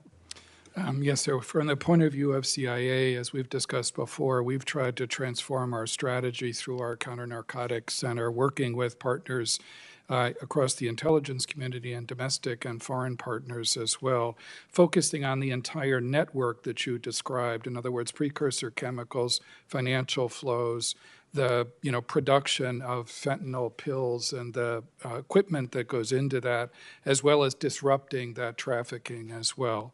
And here I would emphasize that I think we talked earlier about Section 702. I think that has helped us to illuminate that network and has helped us in some successful actions recently with which foreign intelligence collected by CIA has contributed to. Both recent successes that our Mexican partners have had against the Sinaloa cartel, and also recent successes against fentanyl production and processing equipment in Mexico and in the United States. So I couldn't agree with you more about the severity of this problem. For all of us, protecting American lives is our highest priority. I'd like to follow up with the panel in closed session. Let me turn to the issue that Senator King raised. COVID exposed our vulnerability to long supply chains, everything from advanced semiconductors to rare earth elements to active ingredients in pharmaceuticals that are manufactured in China. And in the event that supply was disrupted, it would be not only a tremendous threat to our economy, but to our national security as well. For many years, American businesses have been investing in China. We had a witness that testified last May, I think it was, that the current market value of U.S. investments in China were worth $2.3 trillion. In other words, American investment in China has been financing the rise of China's economy and the rise of their military might. Just like CFIUS allows us to review foreign investment in the United States, do you support an outbound investment transparency regime that would give us greater insight, give you greater insight into what we are financing? We, in effect, are financing our number one adversary, and we have, it's relatively opaque, I think, to the intelligence community and certainly to the policymakers. Director Haines? Sure, I'll start. Obviously, without prejudice to the policy question of what is the right answer for how to deal with this. Would you like the information? I think you're absolutely right that there's no question that something that would create greater transparency would give us more information about this, and that would be valuable from our perspective. And I think Senator Cornyn raises a good point, and something we've discussed at some length, how we have to make sure we're also following what particularly China is doing in other nation states. Senator Bennett. Thanks, Mr. Chairman. And I just would make a comment on Senator Cornyn's question to you and your response to Senator Cornyn. I mean, Colorado is being overrun by fentanyl. And we're at a point now where when a kid dies who's the age of my children, I no longer ask what was the accident. Did they have a car accident, or did they, was it leukemia? The question is, was it suicide? Was it fentanyl? Or was it guns? And I guess from my perspective, I don't see any evidence that we're getting the cooperation that we need from Mexico to deal with this crisis at our border. And I don't know if you want to amend your answer to Senator Cornyn to or what it would, maybe you could, and this is not the only thing I want to ask about, but what would it look like to have a neighbor to the south who is actually taking seriously the fact that we're losing more than 100,000 Americans a year, many of them children, who are taking drugs for the first time in their lives and then drop dead? What would it look like to have a partner in our neighbor country? Mr. Director, or Director Haines, I'm happy to start. I mean, this is I not think- about the number of analysts you Yeah, have. no, exactly. That was just the beginning of my answer, but I think it was fair to let others talk. I think we should talk about this in closed Okay, session further. let's do to that. discuss- I have other things I'd like to talk about too, but let's do that because we haven't made any progress. Things have gotten a lot worse, and I'm sorry to say they've gotten a lot worse during the course of this administration.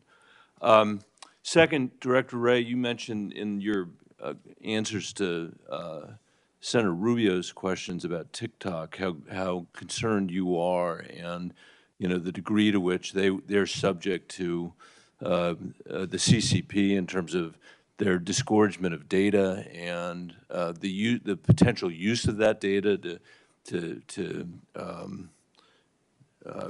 run operations against the American people. I wonder if you could use this open public opportunity to describe to the American people what the danger to them is of this platform that is run out of Beijing.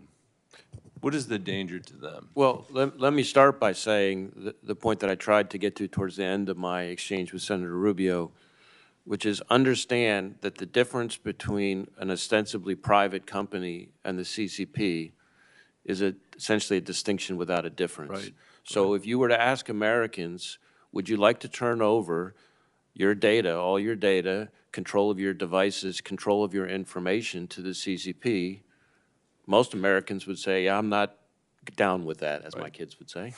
That's the question we're asking. So it's really a question of data collection, and we know that they can use it to conduct all sorts of big data operations. And Just what look- would a big data operation mean to your Well, average citizen? there have been a lot of questions from the chairman and others about AI and things like that. If you look at the Chinese government's gobbling up of information and data, and then the use of AI and other tools, ultimately supercomputing, things like that, to marshal all that data to conduct targeting for espionage, targeting for IP theft, targeting for all the things that I and others on this panel have been calling out about the Chinese government.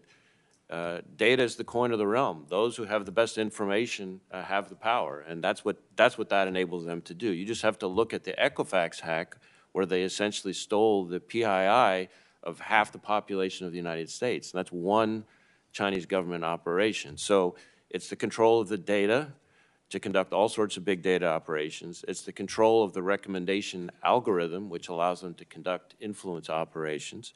It's the control of the software, which allows them to then have access to millions of devices.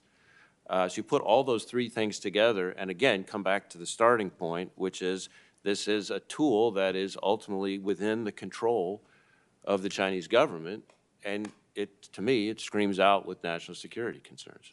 My kids are about the same age as your kids, and what I would say is people ought to find a different platform. The American people don't need to spend 3 weeks out of the year on a platform that's run out of Beijing for Beijing's purposes, and we can do a better job than that. I also just, while I have 1 second left, would say that I don't think the American people have had the kind of negotiation you were just talking about, even with our own big data platforms in the United States, our big social media platforms. We have not had a negotiation about our privacy rights. We've not had a negotiation about whether your kids or my kids should have the benefit of the economics of their identities, or whether Mark Zuckerberg should have the benefit of the economics of their identities. And I think, Mr. Chairman, that's something that this committee, I mean, it's not exactly what we're working on, but I think it's a related topic that is important for us to think about. I agree with you. I agree with you. Senator Moran. Chairman, thank you. Maybe to follow along with what the conversation was between Director Wray and Senator from Colorado, For most of my time in the Senate, I've been working to try to get data privacy legislation through the Congress. We have failed. We get this close, we get very close, and then issues of private right of action become a barrier between Republicans and Democrats. I just would make the public offer to any Democrat and any Republican that wants to work to get us to the point that we've been unable to be at. I am still ready, able, and willing to try to accomplish that. And I was going to ask Director, maybe the FBI director has answered this question, but I was going to ask the CIA director, what does all this failure to have data privacy mean in the intelligence world? So when they collect, and I think Director Wray was talking about this, but what does it mean to American citizens and to our national security? Well, Senator, in terms of our national security, it obviously enables our adversaries' efforts at espionage as well. It enables them to steal intellectual property. It enables them to get access to sensitive technologies. It enables them to, spy on our citizens as well. So, it offers enormous opportunities, I think, for our adversaries. General Berrier, anything to add to that from a No, I concur with the Director of CIA. Thank you. And General Berrier, what level of urgency would you attach to the issues of shrinking U.S. leadership in key technology areas? It's one of the reasons I voted for the CHIPS Act.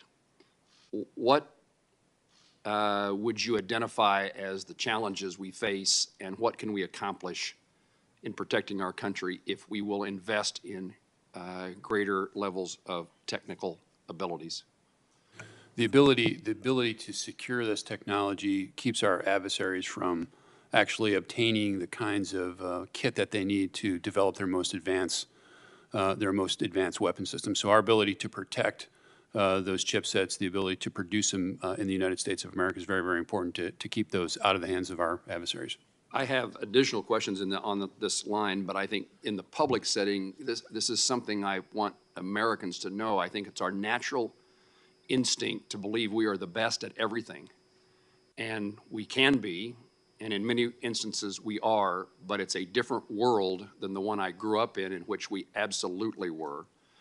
Tell me, again, maybe anyone can answer this question, but the differences in advancements that China is making in advanced manufacturing and automation, and maybe to you, General, the military consequences if we fail to advance our emerging technology capabilities.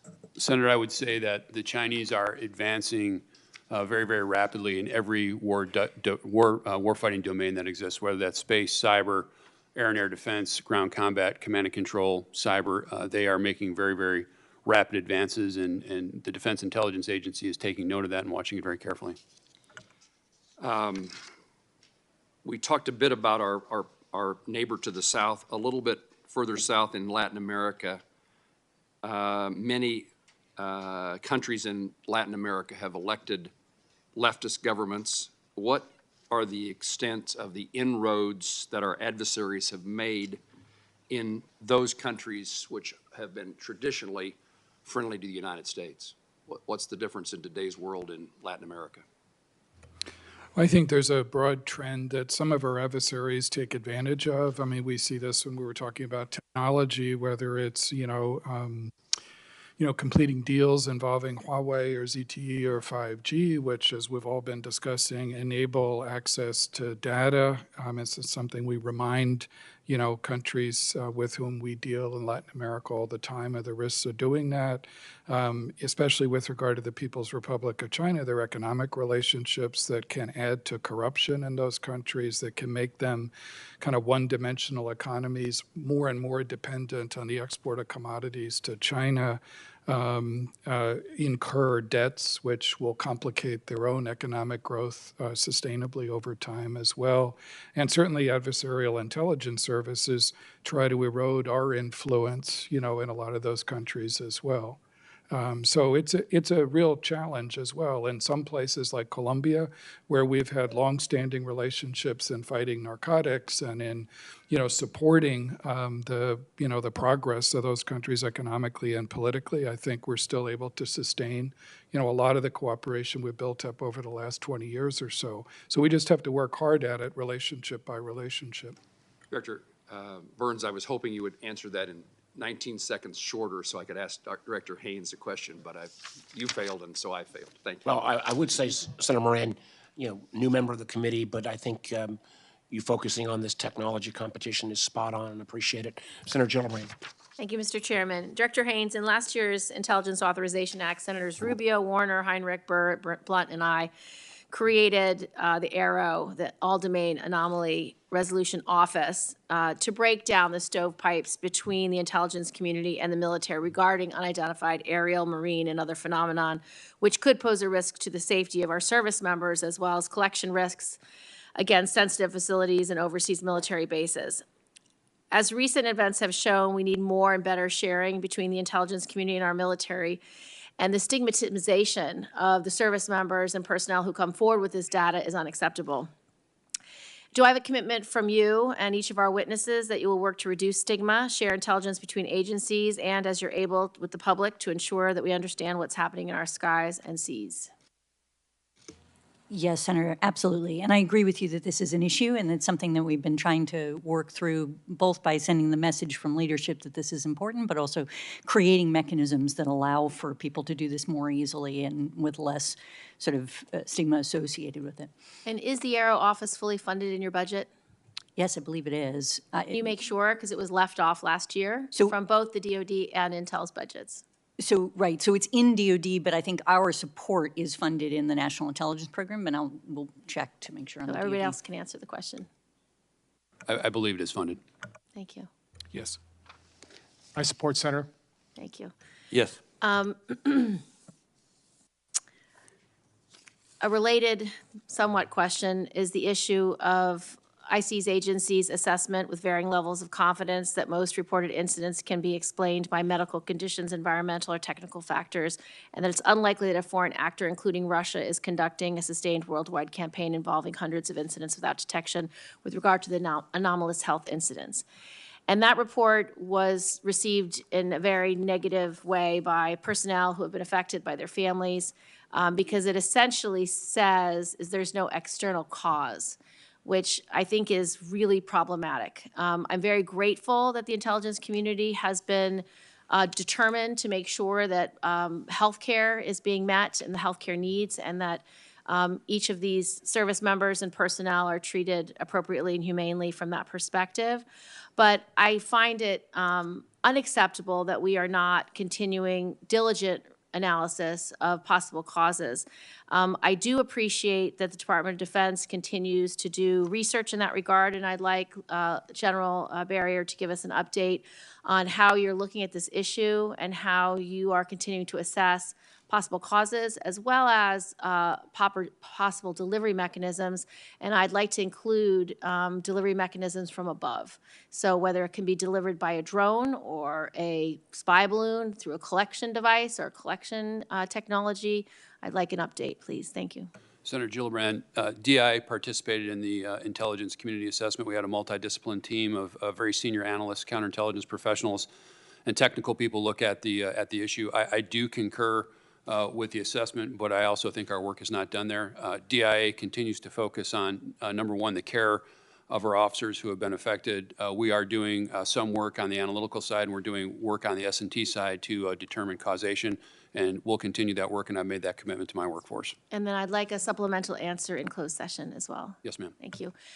Director Haines, I've been working on legislation which would create a One Health Security Council to create a whole-of-government approach to address a broad range of biological threats to human, animal, and agricultural health.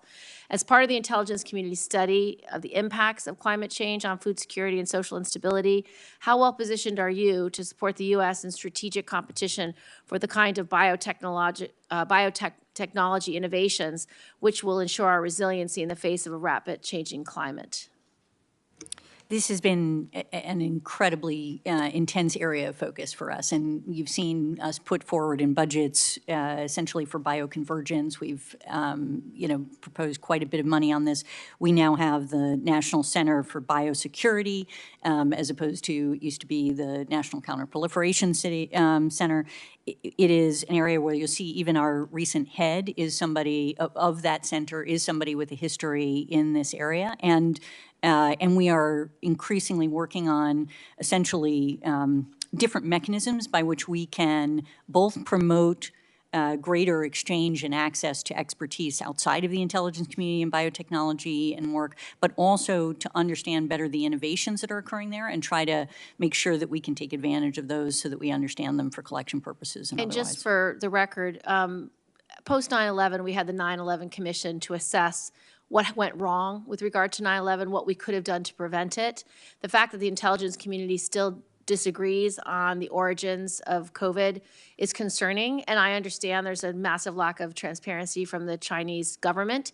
However, I have legislation that will require a much more fulsome deep dive review, sort of like a 9/11 Commission report, to then inform our legislation about having a One Health approach, which is very similar as our post 9/11 approach, to have no siloing, to have everyone at the table, to do constant assessment, both agriculture and CIA and DOD and FBI and Homeland Security. So I'd like your assessment of both of those pieces of legislation with an eye towards solving the problem long term. Thank you, Mr. Chairman. Thank you. Mr. Lincoln. Chairman, thank you. Thank you, all of you, and your service. Please pass on our gratitude to the great folks that work with you as well. They work very hard, and most Americans don't get to see them and thank them personally in a restaurant and other places. So please pass on our thank you. Director Haines, I do want to be able to talk a little bit about Iran. Many of us on this committee have traveled, some of us very recently, to the Middle East. Our allies in the Middle East and others in the Middle East are not excited about the JCPOA. They're not supportive of it. This report that's come out seems to be somewhat nostalgic of, if only the JCPOA would have been accepted, none of this would have happened. It is a bit of a challenge when we're watching Iran dramatically increase its enrichment. Now the IAEA is now saying they're at almost 84%, and a public statement there. How close is Iran right now, and what are their nuclear ambitions? Are they peaceful, or are they weapon systems, or what they're actually trying to be able to develop towards? Thank you, Senator. We should obviously take this up further in closed session. I mean, I think we continue to have concerns. You've seen the report and the indication that that they are moving closer without a decision at this stage to pursue is our assessment, but nevertheless, getting very concerningly close. Is Iran trying to be able to develop surrogate networks even into the United States, where they're choosing Hezbollah to advance across different regions, but also trying to develop surrogate networks in the United States right now? Yes, Senator. Is the Islamic Revolutionary Guard, they have noted that they are trying to assassinate, for lack of a better term, some American former officials and have put out a list on that. My question for you and for Director Wray is, how are we handling that, and are we providing the adequate level of both information and security to those former American officials that have been specifically named by the RGC as on their target list for assassination? Well, I'll start. There's obviously more we could talk about in closed session, but this is a threat stream that I talk about with my folks, my team, several times a week, which gives you a measure of what a priority is. And we are certainly engaged in the ways that you would expect with the individuals who are potentially targeted in terms of duties to warn and that sort of thing. And security varies for different individuals depending on the situation, and we're not the ones that provide the security, but we give them information that helps shape their approach to security. Great, thank you. Let me follow up on this. Director Wray, there's a piece that came out recently out of the Richmond office that you have then come back and said, oops, that should have never gone out. But it was a piece that's in an unclassified document that came out of the memo, and the memo specifically states in the opening paragraph, violent extremist and radical traditionalist Catholic ideology almost certainly presents opportunities for threat mitigation through the exploration of new avenues for tripwire and source development. Wow. This goes specifically into these radical traditional Catholics and explains what a traditional Catholic looks like on it. Help me understand what's happened since then when this has come out. Well, first let me say that when I first learned of the piece, I was aghast. As you should be. And we took steps immediately to withdraw it and remove it from FBI systems. It does not reflect FBI standards. We do not conduct investigations based on religious affiliation or practices, full stop. We have also now ordered our inspection division to take a look at how this happened and try to figure out how we can make sure something like this doesn't happen again. I will note it was a product by one field office, you know, which is, of course, we have scores and scores of these products.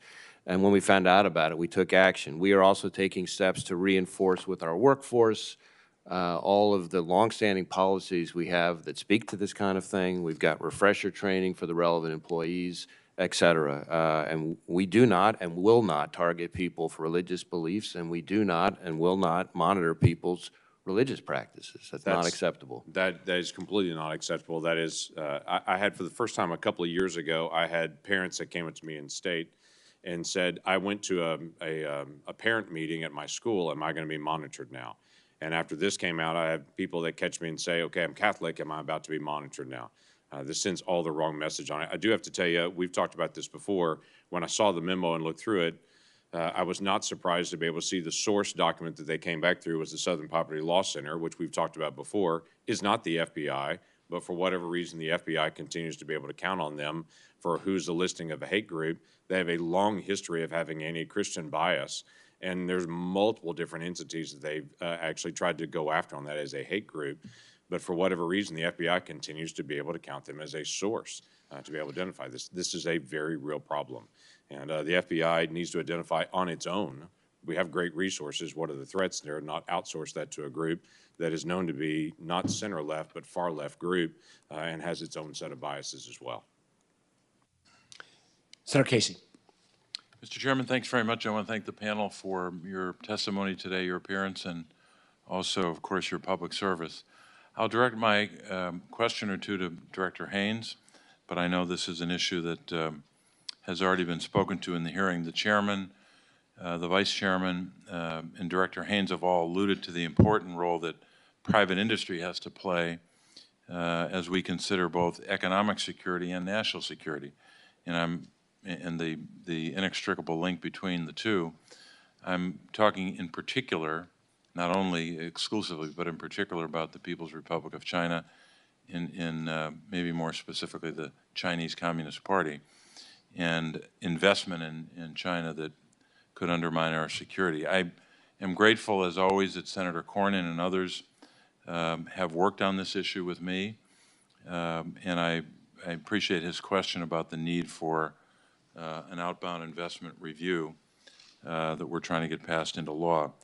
But Director Haines, I wanted to ask you about, in particular, venture capital and private equity firms as they continue to seek out business opportunities in China with often very little regard for national security risk or other risk. Can you explain both the national security risks as well as the economic security risks that are relevant when it comes to the business deals between those kinds of firms and the People's Republic of China? Yeah, absolutely, Senator. I'll do my best, and others may have something to add on this too. I mean, I think China obviously is focused, as we've been talking about, on critical foundational technologies that it believes will create a sort of disproportionate impact on their capacity for technological advantage, right? And we've talked about a number of these technologies: artificial intelligence, quantum computing, high performance computing, all of these different areas, semiconductors, et cetera. That is something that we're in competition with China. China, when they are approaching this, have historically, as we've indicated, not just receive, like if you know, a company in the United States or in an allied country has a you know, has an office in Beijing or opens a plant or does other things, China has laws that allow them to get access to information and other things that they have there, and that provides them with an opportunity to basically force those companies to provide information that can be helpful to their intellectual property extension and to ultimately, advance their own competitiveness in this area. And they, through espionage and other means, have also gotten information from our companies, even outside of China, and from Western companies, and that in and of itself is an issue. In addition, we see that they are trying to create control over global supply chains, and what we've been discussing in this hearing in the context of a variety of technology areas such as rare earth elements or other places where we know that, or semiconductors, and the CHIPS Act is a kind of a response to this, right? Where if they are capable of controlling certain parts of the supply chain, they will make it they can basically have leverage over that in a way that gives them unacceptable advantage in making it harder for us to get the supplies that we need at the moment that we need it for national security purposes or other purposes. And I think that an example of this is, if you just look at Russia and what's happening right now and the export controls that we've been able to use with respect to Russia on semiconductors, you can see how important it is to their capacity to prosecute their conflict, right? And we don't want in the United States to be subject to that kind of a concern where, in fact, China would be able to prevent us from getting material that's necessary to our national defense or to our capacity. So these are among the challenges that we see for essentially supporting business in China on these sort of key foundational areas where they can get information that's of need. So it's not in everything, and it's not suggesting that there can't be any, economic relationship, obviously, but I think we just have to be especially conscious of this, and we're trying to educate both our policymakers and the public on these issues. I know I'm almost out of time. Just want to follow up on that for you or anyone else that wants to make a quick comment. Are there sectors about which you're most concerned, purely for setting aside economic security, purely from a national security point of view? Are there sectors about which you're most concerned?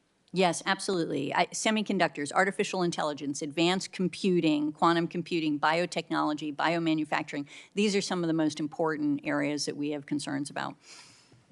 Thank you, Senator Thank you, Casey, Mr. for again, raising those issues. And we've seen this play with venture firms and others, sometimes even using false fronts, which is gravely concerning. Senator Rounds. Thank you, Mr. Chairman. And once again, let me offer my thanks and appreciation to you and to all of the members of your different services for how they contribute to our security. In Director Haynes's original comments, her early comments, she clearly discussed, or at least suggested strongly, the need for the reauthorization of the FISA Section 702. And I think sometimes we talk in terms of codes and so forth, and we don't provide the opportunity for the American public to actually understand what this is. And I'm going to ask General Nakasone, because I've heard him in the past very eloquently share what Section 702 does. And in this open setting, I'd really like Director Nakasone to be able to share a little bit about what 702 really is and the reason why it is so important that we reauthorize 702. Senator, 702 allows the U.S. intelligence community to collect communications of foreigners operating outside the United States that utilize U.S. infrastructure and services. Now, why is that important? It's important because if you think about what we've been able to do as authority since 2008, first of all, provide and shine a light on what our adversaries are doing. What's Iran doing? What's China doing? What's Russia doing? What's North Korea doing in all parts of the world? Secondly, disrupting. But if I could, that's because they're using platforms that have a nexus to our communication systems within the United States? That's correct. But they're doing it from outside of the United States, and it is not necessarily connected with someone from within the United States. They're simply using the platform because it's easy. Right. Again, I think those are the two really important points. Non-U.S. person that's foreigner and it's outside the United States. The second piece is that we have built up and I think have done a very effective job of ensuring not only national security, but the security and rights and civil liberties of our citizens. Those things are not an either or. It's an and statement, and we've been able to do that with internal compliance and external compliance. And I want to go into that a little bit. Could you explain the reverse targeting prohibition and specifically what it prevents the government from doing? So if one of our analysts in the U.S. intelligence community says, hey, I want to be able to get to someone in the United States, but I'll go ahead and just target this person outside the United States as a way around it. We do not allow that. In fact, we check that very, very carefully. It's audited. It's double-checked and triple-checked. It's interesting. When we make a mistake, we investigate, we mitigate, and then we report on it. That's the type of attention we pay to this authority. Thank you. And then there's also been a concern about what is known as incidental collection. Could you explain what is meant by incidental collection and why it's important to our national security? Senator, a lot of times when foreigners are operating outside the United States and they are conducting their communications, they may reference someone in the United States. If they do in their communications, we have very, very specific ways that we minimize and be able to hide that type of data. So that is, again, the importance of us being able to, again, the national security piece and the protection of civil liberties and privacy. Thank you. Director Wray, would you have anything to comment with regard to the need for 702? So it is absolutely essential to our ability to protect Americans, to protect victims here from foreign threats. And that's the FBI's lens into it. And I would say, to pick up on a point that General Nakasone made, that we take very seriously our role as stewards of these important authorities. And we have, I know concerns have been raised about compliance, understandably so. And we have made extensive changes over the past few years to address the root causes and to fix compliance issues. We've stood up a whole new Office of Internal Audit that's focused specifically on FISA compliance. We've made massive changes to our database systems to prevent inadvertent 702 queries. We've enhanced training. We've implemented new oversight and pre-approvals. And all of the reports that this committee and the public have seen about some of those issues all predate those important reforms. And I look forward to being able to share the impact of those reforms, as well as our focus on our trying to make sure people are using the authority in a surgical and judicious way, which is why I'm very pleased to be able to share with the committee today, publicly, for the first time, that we saw in 2022 a 93% year-over-year drop in U.S. person queries. 93% drop. And that's not an aberration. It's about an 85% drop if you compare it to 2020. So this is major impact. This is something we're going to treat as an ongoing effort, but it is part of our focus as stewards of these important authorities to make sure that we are protecting American civil liberties, but also using the tool in a way that is so valuable to protect Americans, in particular, increasingly these days, increasingly to protect American victims from malicious cyber actors. You know, I've talked before about how the Chinese have the largest hacking program in the world by far, bigger than every major nation combined, and they've stolen more of our personal and corporate data than every nation, big or small, combined. You look at the Russians. We've talked before about their treating of cyber as an asymmetric weapon, and they've invested significant resources in that. You look at the Iranians and their efforts to conduct destructive attacks even in the United States, and all of these powers are trying to build pre-position capabilities in the event of a much more serious conflict. 702 is what enables the FBI to get to victims, to warn them, to take steps to mitigate those cyber threats. And there's a lot more that we could talk about in closed session, but it's an incredibly valuable tool to protect Americans, especially as you look out over the next 5 years in terms of the threats we're going to face with great powers, with cyber, and unfortunately, to picking up on some of the questions that were asked earlier, from foreign terrorist organizations again. Thank you. My time has expired. Thank you, Mr. Chairman. Thank you, Senator Reynolds. Thank you for raising the issue. And I do think for a lot of our colleagues, we're going to need to have this kind of explanation. We're going to need the community to lean in on declassifying specific examples, particularly vis-a-vis China and Russia. And also, a lot has changed since the Congress debated this issue back in, I believe, 2017, 2018, in terms of reforms. Senator Ossoff, you've been very patient. Senator Ossoff. Thank you, Mr. Chairman. I want to thank you for your focus on technology as well. And in that vein, General Nakasone, could we check whether we are being listened into at this point, or maybe you want to switch microphones?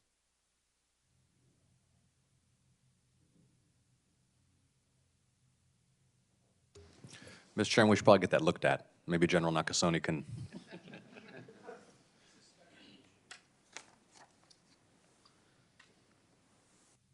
But speaking of technology and General Nakasone, General, I have an offer I think you can't refuse. You have, of course, tremendous assets and personnel in Georgia, NSA Georgia, the Cyber Center for Excellence at Fort Gordon, just around the corner from Augusta University's Cyber Center as well, an academic resource there. And I would like to invite you to join me, and perhaps we can get some barbecue and pecan pie as well, to visit with your personnel at NSA Georgia and or at the Georgia Tech Research Institute, which, based in Atlanta with facilities across the country, is conducting much of the advanced research consistent with the chairman's commitment to technology as a key frontier in our national security. So will you join me in Georgia, General? I will, Senator. Looking forward to that and appreciate the commitment. Speaking of Georgia, Director Haines, the assessment warns, quote, Russia is particularly focused on improving its ability to target critical infrastructure, including underwater cables, and that, quote, the PLA Navy and Air Force already are the largest in the region, meaning the Indo-Pacific region, and continue to field advanced platforms that improve China's ability to try to establish air superiority and project power beyond the first island chain. The assessment doesn't make explicit mention of the submarine domain, but during the Navy's posture hearing last year before VSASC, the CNO testified that submarines are the highest demand capability in both Indo-PACOM and EUCOM. We have the Kings Bay submarine base in Georgia. I want to ask you first, do you share our military's assessment that the undersea domain is critical and one in which we presently enjoy unique advantages? Yes, absolutely. And so what I want to ask you to work with my office on is if and as the Navy considers activities at Kings Bay and some of the emerging capabilities and technologies in the undersea domain and their potential presence or augmentation at Kings Bay, that you'll work with me to determine how the intelligence community can provide intelligence support to those efforts. Will you work with my office on that, Director? Yes, absolutely, Senator. Thank you. Remaining focused on Georgia, we have the third busiest deep water port in the country, and Director Wray, as a Georgian, you know this. Ports are critical infrastructure, yes? Absolutely. And there are threats to our ports and threats that move through our ports. We've seen foreign intelligence services try to infiltrate, according to public reporting. In the Wall Street Journal, for example, intelligence gathering equipment through U.S. ports. There's a risk of drug trafficking through U.S. ports, human trafficking through U.S. ports. Director Wray, I'd like to ask you to redouble a commitment you've made to me in the past to ensure that the FBI is fully focused on protecting the Port of Savannah and other seaports across the country. We're very focused on port security. I haven't forgotten our previous conversations on the subject, both in Savannah, but also in places like Norfolk and other significant ports around the United States. And certainly a lot of the comments that occurred earlier about other technologies and the Chinese government's ability to advance their agenda at our expense apply in spades to ports and port technology and port services. So speaking of ports and critical infrastructure, I'd like to hear from you on this, Director Wray, and then also from Director Haines. Director Wray, what are the capabilities that you lack that require the DHS Office of Intelligence and Analysis to undertake its own with respect to the protection of, for example, ports or other critical infrastructure? And Director Haines, so you can contemplate it for a moment before I come to you, the question I'm going to ask you is why we require an independent intelligence office at the Department of Homeland Security and why the FBI can't do that work. Go ahead, Director.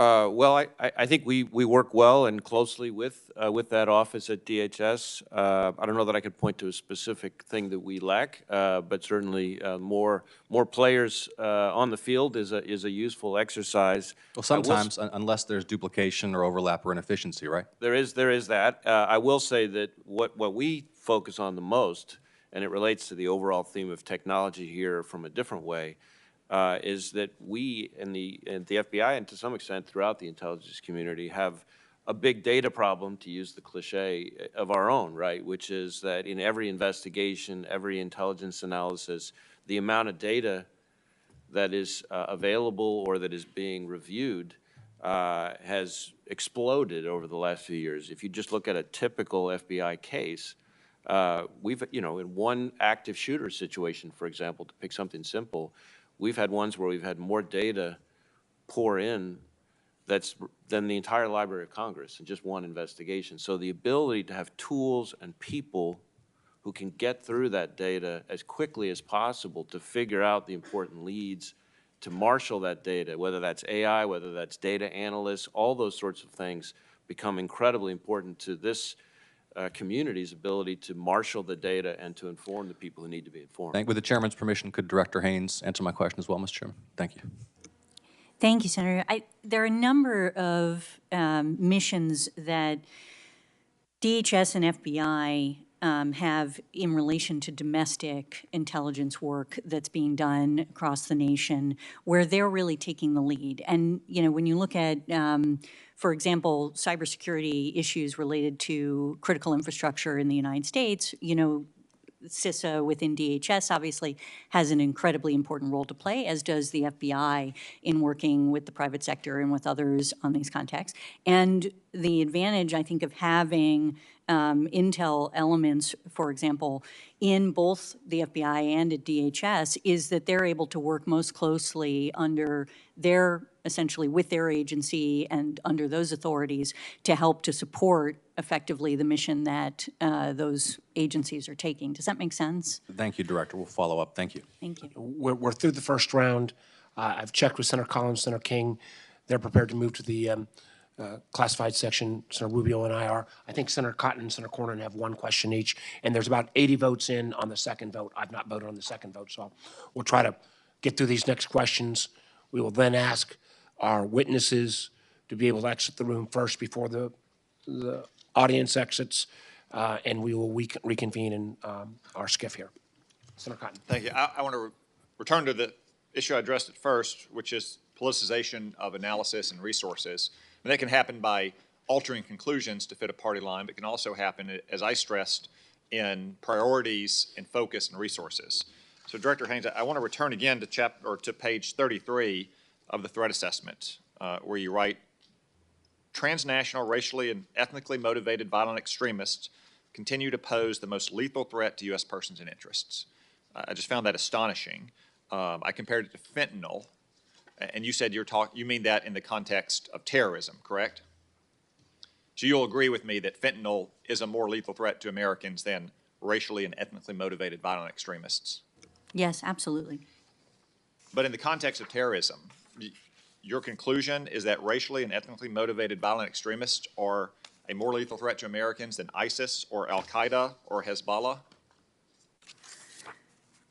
Thank you. Yes, what we say in the piece, and it's under the category, essentially, so of global terrorism, right? So it goes through the different areas of global terrorism, including transnationally, racially, and ethnically motivated violent extremism. The fact that it is the most lethal threat for with respect to U.S. persons is something that we actually stated, I think, over 2 years ago in another report as well that similarly laid out these different issues. And it simply is a question of how many people, how many U.S. persons are killed or wounded as a consequence of attacks.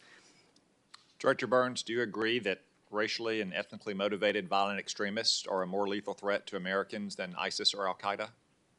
Well, I agree with Senator, with what Director Haines just said, that if you measure this in terms of American lives lost or people who were wounded, I think those statistics bear that out. I mean, we obviously take extremely seriously the threat posed by groups like Al-Qaeda, ISIS, and Hezbollah as well. That's our job as a foreign intelligence service as well. I find this astonishing. Senator Cornyn. Just as the COVID exposed our vulnerability of our supply chains, I think the war in Ukraine has demonstrated the weakness of our industrial base when it comes to replenishing the weapons that we are supplying to the Ukrainians, which I'm all in favor of, and they're using them to good effect. But General Berrier, in World War II, we became the arsenal of democracy and saved Britain and Europe. But if we got involved in a shooting war in Asia, we would not be ready. And I just want to ask you, in terms of an intelligence assessment, how much should we be concerned about our inability to replenish the weapons that we're supplying to Ukraine and the degradation of our defense industrial base? Senator, I do appreciate that question, but that's really a question, I think, for our policymakers and decision makers inside the Pentagon and the Department of Defense. Certainly, our readiness is crucial if we're tested by the People's Republic of China, and I'll leave it there.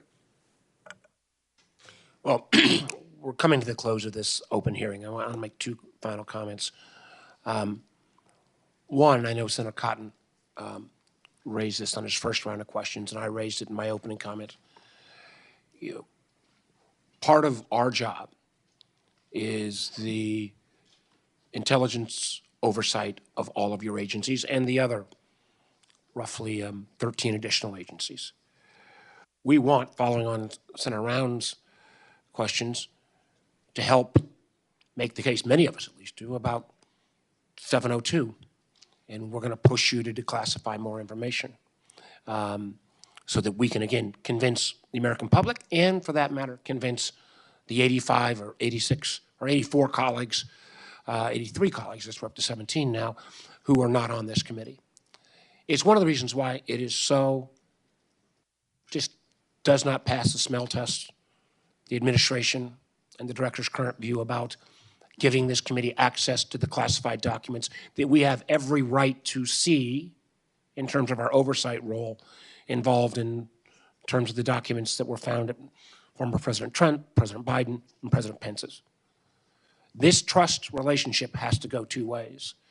And the absurdity of the position that somehow a special prosecution about mishandling of documents is more important than making sure that critical, top secret documents, that if that we get a chance to review those and that mitigation efforts have been taken, that is not the kind of collaboration, cooperation that we expect.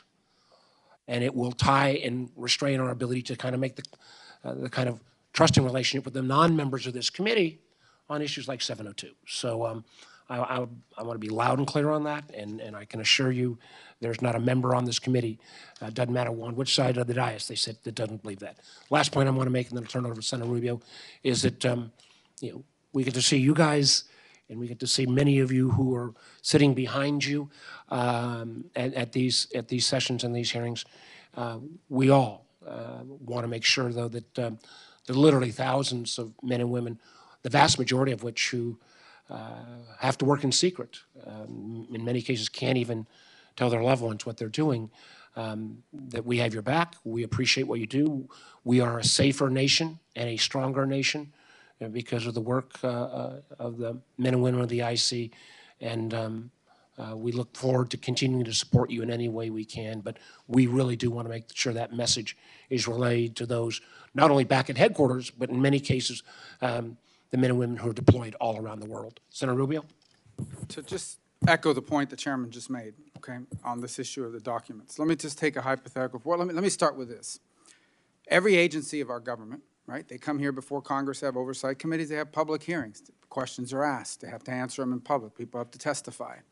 The unique aspect of what your agencies do is, by necessity, it has to be in secret.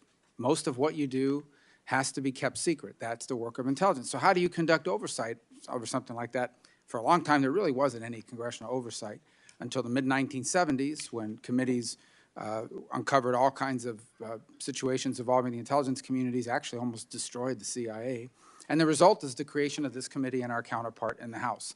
And so basically, it comes down to a handful of members in the House and Senate who are entrusted with conducting oversight to ensure that not only is the intelligence agencies focused on the right things, but are doing it in a way that protects both civil liberties and our national security. Difficult balance. So now we come to, that's our role, and it's one we have to play very carefully, and one that's really important for the country, because we need what you do. But we also understand that left unsupervised, any agency at any time, especially ones with these extraordinary powers, can do things that are really troubling and end up actually threatening these agencies' ability to continue to work. Now, getting to these classified documents. I want to, just this hypothetical. If tomorrow I take a folder full of classified information, or anybody does, outside the building inappropriately, okay, for whatever reason, there's going to be an investigation. And there are going to be two things that are going to happen, and they're two individual tracks. Track number one is, I violated the law.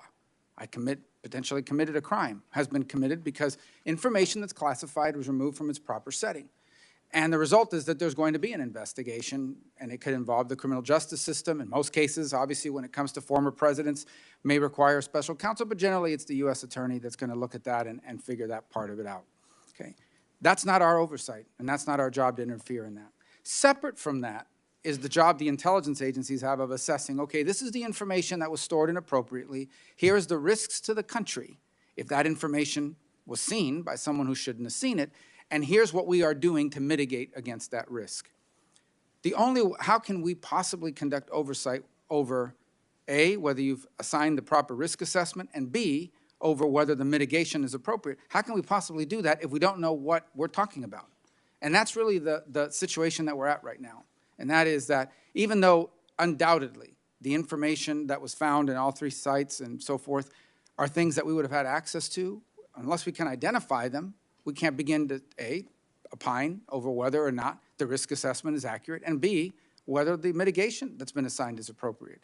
We can't do our job. And a special counsel cannot have veto authority over Congress's ability to do its job. It just can't happen. It won't happen. And so it will change the nature of the relationship between this committee, which I think has been very cooperative. And I know we don't have a lot of competition in terms of cooperation, but very cooperative. And I'm very proud of the work this committee's done. And I don't want it to get to that, and it shouldn't get to that. But this is going to be addressed one way or the other. Amen.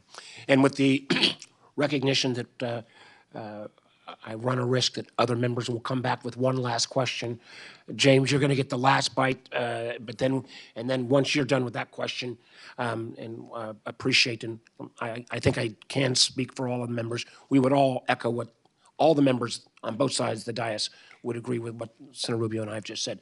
Senator Langford, last Chairman, question. I appreciate that. I know we're headed to closed session on just a couple of statements I want to be able to make in an open session format. One is I wanted to reiterate the whole issue of TikTok that's come up several times and just be able to make the comment. I think we'll all agree with this is not about TikTok. This is about any app, any electronics that are coming from China. That information goes back through China. So I don't want us to just zero in and just say this is just a TikTok thing, and if we can deal with TikTok, then it's solved. That's not true. There are other apps, there are other things that are coming out of China that are electronic that are doing the exact same thing, just in different areas. Just TikTok is kind of the big dog in this. It reminds me somewhat of our conversation several years ago on Kaspersky, when Kaspersky used to be the free virus software that you could get at Best Buy. What a great deal that you can get this free virus software that runs through Russia to be able to check your computer for viruses. We've all learned the lesson of that. I don't think we've learned the lesson on China, so I want to be able to reinforce that this is much bigger than just a TikTok issue, though they're the big dog. The second one is just the issue about what's happening on our southern border. There's some comments that are made in the public statement about this being a Western Hemisphere. Senator Cornyn and I were just at the border not long ago when we were in Yuma, Arizona. We looked through the listing there. At that particular week, as we were dealing with, there were more people from Uzbekistan that were coming across the border there than there were actually from El Salvador.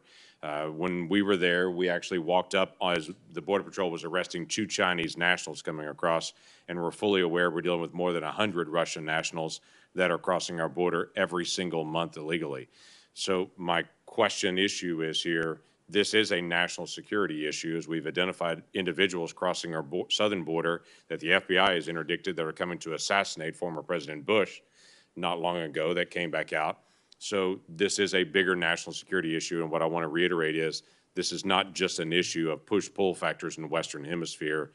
The openness of our border is also facilitating individuals that I would assume the FBI is not able to be able to keep tabs on, the Chinese nationals and Russian nationals and others that are coming into our country that are quote-unquote seeking asylum, but we don't know where they are in the country. Is that true or false on that? Yes, I certainly did not mean to suggest that the border is solely, related to the comment made about the Western Hemisphere in my opening remarks. I absolutely agree that there's national security issues with vetting folks who go across the border. We obviously participate in vetting in the intelligence community, and NCTC takes that role for my office and participates in trying to ensure that we can manage that. Director Wray, are you able to keep tabs on these individuals when they're coming in? Has that been assigned to you? We're not able to keep tabs on every single person who comes in, certainly. We have all sorts of investigations into certain people who get in, and we try to work very hard on both sides of the border to support DHS's efforts and to some extent our neighbors south of the border from preventing them from coming in. Thank you. Mr. Chairman, thank you. Thank you all again. Please take back our thanks to all the members. And I would again ask our audience, please, to allow our witnesses to leave first, and we will reconvene immediately after those of us who have not voted on the last vote. Thank you.